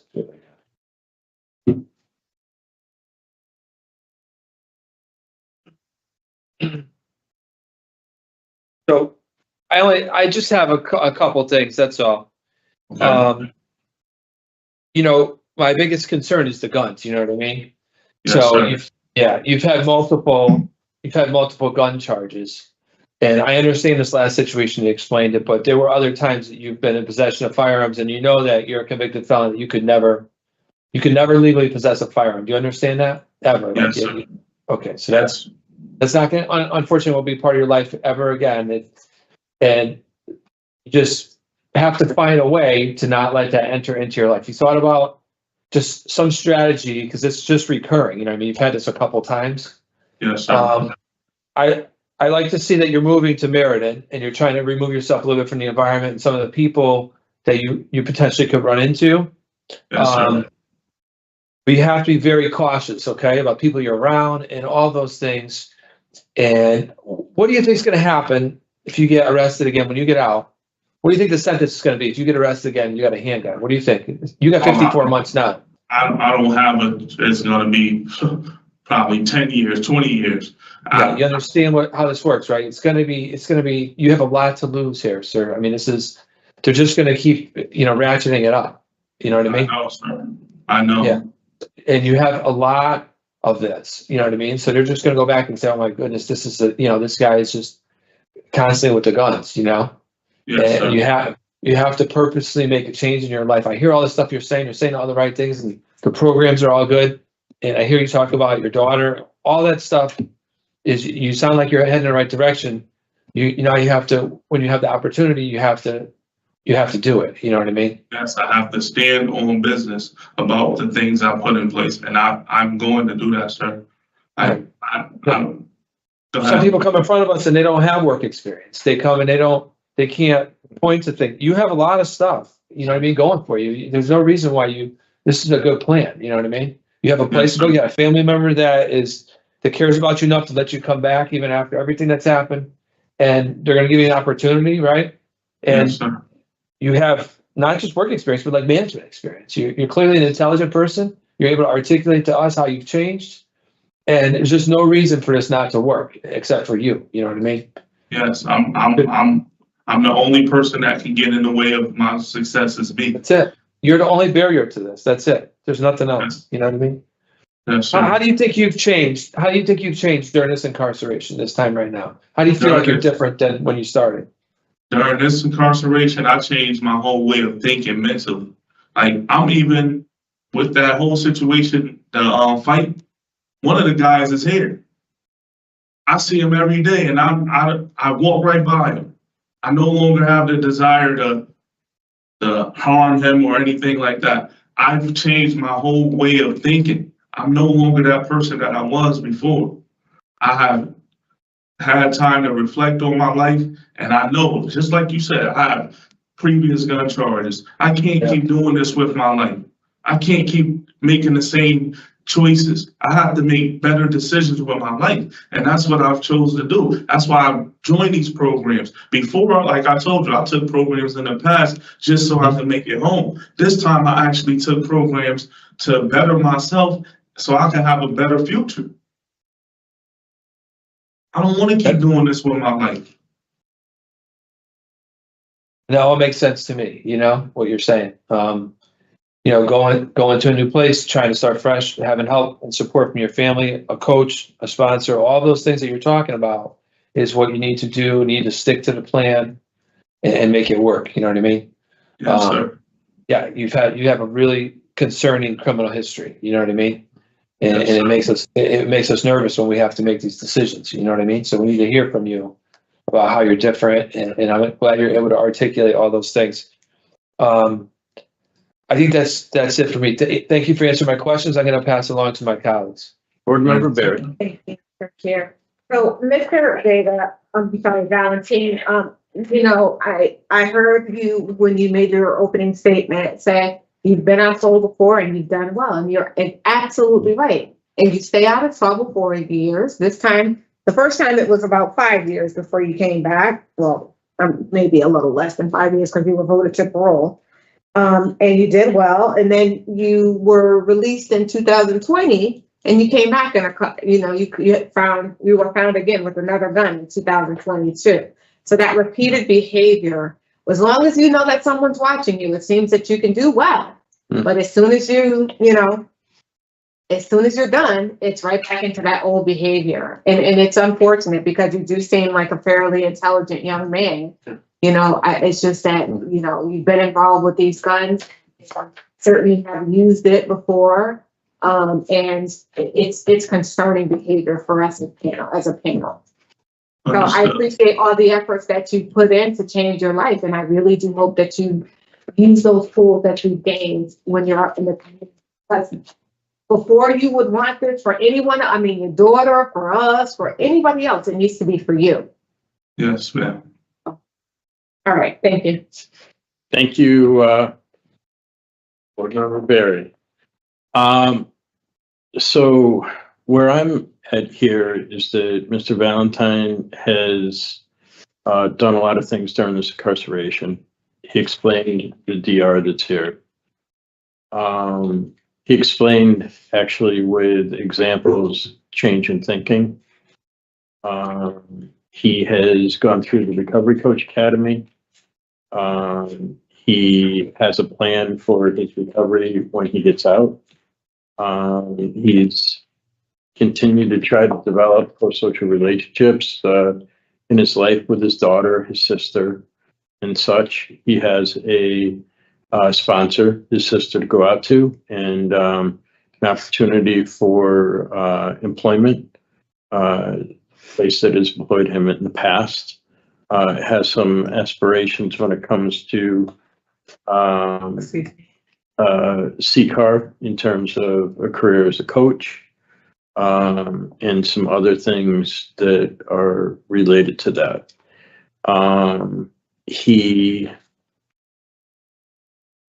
He's definitely, for me, I hear change from him. And he knows that he needs to make better decisions because the decisions that he has made has wound him up sitting in the seat that he's in, and he understands the loss, as Board Member Berry pointed out. You know, daughter's one thing, but he needs to make the decisions for himself to stay out of there.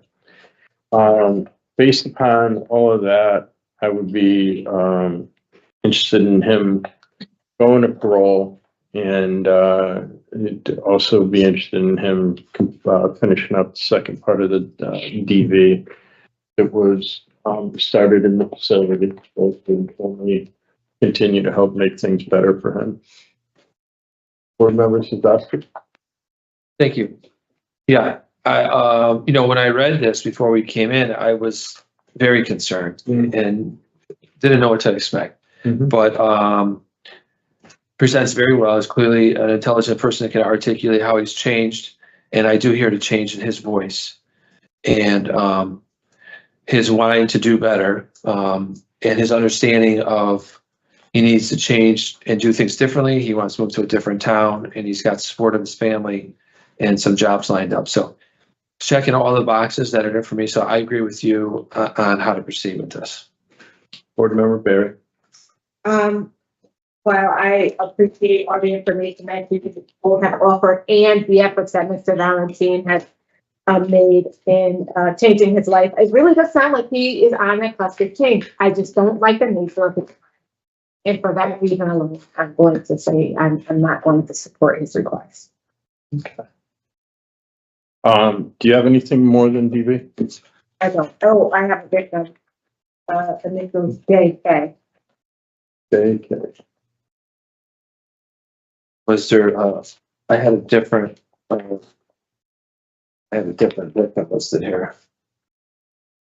DT, do you have that? I don't. I can look it up real quick though. I don't know if you need to, if you want to clarify those or. Probably in the area. So this is the. There was a lot of stuff for sure.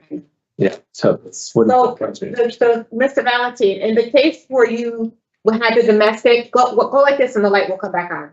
When you had the domestic, did you have it with don't say her name, please.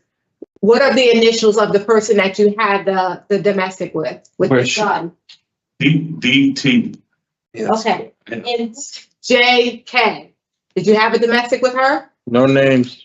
No, I don't know who that is. Okay, I think that I got that name off of either victim. That's the name if you need the full thing. Okay, all right, thank you. Let me just look it up real quick. So here. That's the name that he has. DT. And that's what he said. Yeah, it is. He said DT. But I must have seen a protective order or something. There was a lot of stuff, so that's not, that wouldn't be unlike this. Let me.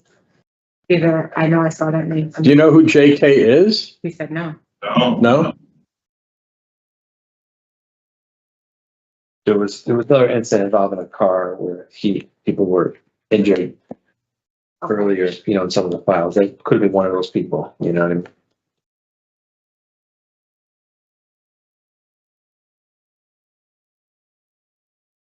They did that who they did outreach to, because I always look at that tab. So Yeah. I'm trying to look now to see where I got the name.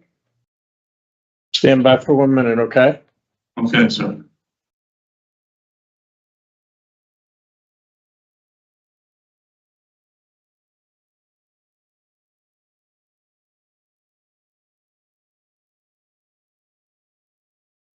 Were you able to?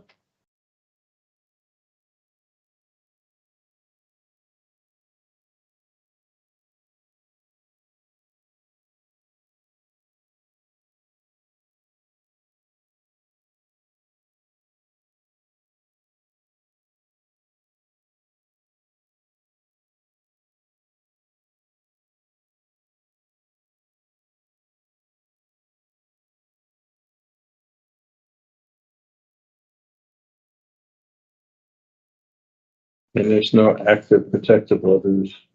I think that there are though.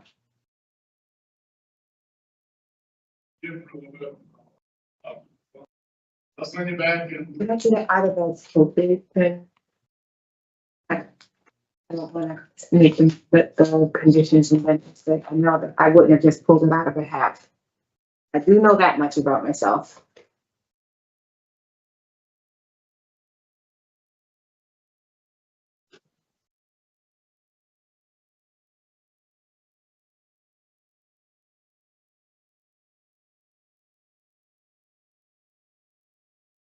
It's fine. DT? Okay. Regarding Vegas Valentine 289149, I move to grant parole on or after October 29th, 2024 with the following stipulations. Community-based treatment for domestic violence, no contact with victim, DT. Is there a second? Second. Those in favor will signify by saying aye. Aye. Aye. Those opposed, no. The ayes have it. Mr. Valentine, you've been voted to parole by majority. Okay. You've heard our expectations, and I know which way you're headed. You just need to keep heading that way. Thank you, sir. All right? Thank you. Appreciate it. Absolutely. Have a good one. Good luck. Thank you. Thank you.